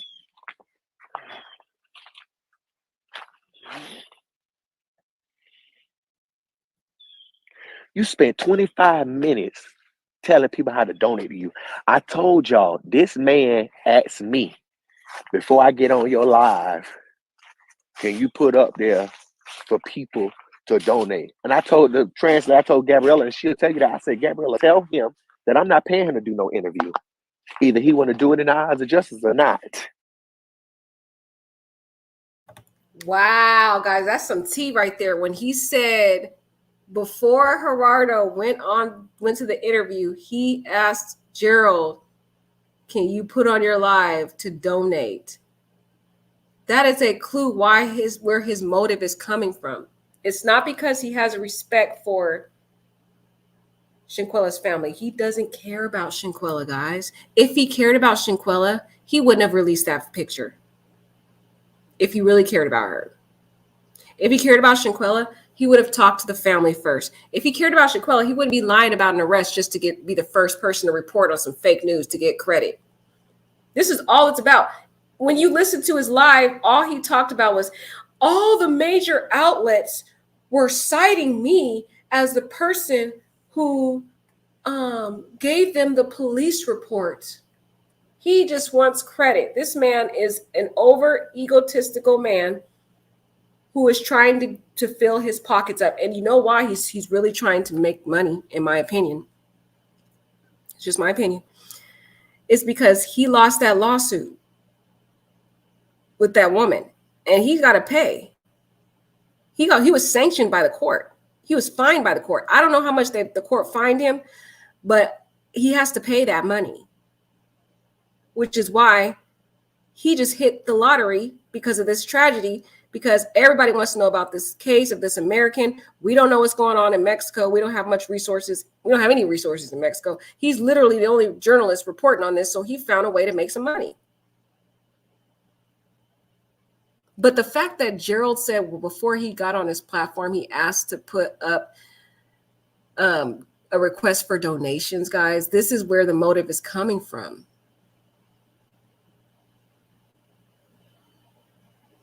Okay. This is where it's coming from.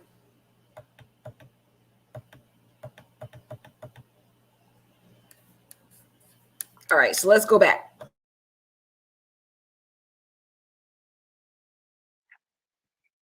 If you want to do it in the eyes of justice or not. Y'all are so with this misinformation. Oh, Gerald, how Gerald get the video? Baby, Shanquella's sister and the mom had the video before I got it. People were sending them the video. When I called them and asked them, did they get the video? Because I had it, they said they already had it. The only person that didn't have it was Mr. Bernard. Oh, excuse me, I'm spitting. That's the only person that had the video. It's so much misinformation. Oh, the sister taking her pictures down. She can take her pictures down. Y'all don't have no story. Nobody's involved in this case from the family to me, baby. We is not involved. Okay, I don't know. I got real estate in y'all hoes head so much that y'all making me a lot of money. Keep making me money. Please do that. That's what my lawyer, when I talked to my lawyer yesterday, he said, Gerald, they ain't doing that but making you money. I said, that's all they doing. That's all they doing. Keeping tabs. That's all my lawyer's doing. Keep it. You can talk about my record all you want to. Talk about that, baby. Talk about that. But don't stop with these games. Oh, Gerald is responsible. Gerald had Shanquella kid. Gerald with the Cabo 6. Because when the facts come out, you're going to pay me all that money you making. Keep on. I ain't striking you. I ain't filing no copyright infringement to take the stuff that you're using down. I ain't doing none of that. Keep making me money. Y'all gonna make me very, very, very, very, very, very, very, very, very rich. Very, very rich. That's why. The rest of it is just him talking about he gonna sue some people or whatever. So I ain't gonna go into all that. But yeah, guys, I thought he had some good stuff to say. Y'all could finish watching his commentary over there on his page. But that's all I want to say. It's just a friendly reminder, y'all. Please respect the platform. Don't put other YouTubers and all that stuff in the chat saying, go follow this person, go follow that. Can y'all just respect when you are in someone else's platform, respect that person. Don't advertise for other YouTube channels, all that. Respect the person. It's just, it kind of undermines the person's platform when they're advertising to go follow this YouTuber or that YouTuber or this platform. Sorry, guys, I'm just giving a side note for any newbies in the chat. I don't know if there's any newbies in the chat. But just respect different people out there, no matter what YouTube channel you're on. It just makes the YouTuber feel a little undermined, when they're advertising. This is just generally speaking for any newbies out there, y'all, any newbies. But let me know what y'all think about Gerald. I thought Gerald has some good stuff to say, but unfortunately, y'all, yeah, right. Unfortunately, y'all, I really appreciate Gerald coming out to finally see the truth. Because I was like, I'm gonna wait and see what Gerald's saying. That's what I was waiting for. Because I was like, Gerald's over here defending this man, y'all. So I was like, I want to see if he's gonna keep defending this man. Is he still gonna defend him? That's what I was thinking, guys. But he has finally seen the light that this man is something's wrong with him. And people keep asking, if you don't believe him, why are you talking about his pictures? Why are you posting it? Because it is important to talk about it so that we could question it and analyze it together. Because the problem is if you don't talk about it and you don't call people out for what they're doing, then people will get fooled. There's people out there who will fall victim to it and they will be fooled. So it's important that bloggers are out there talking about it because they're pointing out the inconsistencies and they're helping some of the people out there who may not notice it, and they're protecting some of the people who may fall prey and end up paying $50 to this man every month. Okay. So it's important that we do continue to talk about it, even if we question his credibility, because he's on his page talking about people say I'm not legit, but they're talking about my information. Yeah, I'm going to, because I need to highlight some of the questions I have, because it raises awareness to those people who may fall victim to this man. Because there's people actually on his page talking about, you're the best, you're doing perfect, you're awesome, do. So we have to talk about it, guys. If we don't, then people will think, oh, okay, we'll just keep listening to him, guys. And look, this is the only person that has all the information, right? If no one's actually on their platform saying, wait a minute, guys, let's stop and look at these pictures, guys. Let's stop and look at what this guy's saying. Wait a minute, guys. He's asking you to pay $50 a month, plus he wants you to pay through Zelle and all these other things. Are you really making the right decisions here, guys? It's kind of like a good conscience to help people out there who may need that guidance, because a lot of people are very, very passionate about Shanquella Robinson. And so that is breeding ground to fall victim to someone who is scamming you. In my humble opinion. In my very humble opinion, y'all. None of this is fact. It's just my opinion. I just want to warn people out there, because I know a lot of people are on his page. It is good. So when he does release this 911 call, I will be back on here and we will be critiquing the 911 call. And we will sit as a group and we will look at, okay, is this a legit 911 call? Does this sound like Winter? We don't have much to match her voice with, y'all, but we at least could try to figure something out. We could use the video from her YouTube channel, because she does have a YouTube channel where she talked about anxiety, and we could use that. At least we could use that video to try to match up the voice to see if it's the same voice. We also have her voice on one of the videos where she's doing the push-ups the night of the incident, or not, sorry, on October 28th, when she was doing the push-ups during that game with Shanquella and Dejanay. And she's like, looks up at the camera and she says something. So we can use those two videos to try to match up the voices, because we're going to have to really sit down and see, is this really the 911 call? Because this man out here, y'all, we don't know. We need to talk about it. I'm just saying. We just saying, guys. All right, guys, you have a beautiful night. Let me know what you think. Thank you for spending this time with me to analyze all these different pieces of evidence. Do you guys think Karolina Ornelas is a doctor? Do you guys think the photos that Gerardo released, is it legitimate photos? Is it staged? What do you guys think? Nicole said paying $50 a month or information. Jesus. Exactly, girl. Have you guys ever seen a Patreon cost $50? Anybody let me know? Anybody paid for Patreon for some of the YouTubers out there? I never seen that before. It's usually a couple bucks, not $50. Okay, Kyla says she thinks it's staged. Okay, Fabulous Black Queen. Fabulous Black Queen thinks it's staged. All right, y'all let me know, though. I'm curious. All right, have a beautiful night, guys. Take care.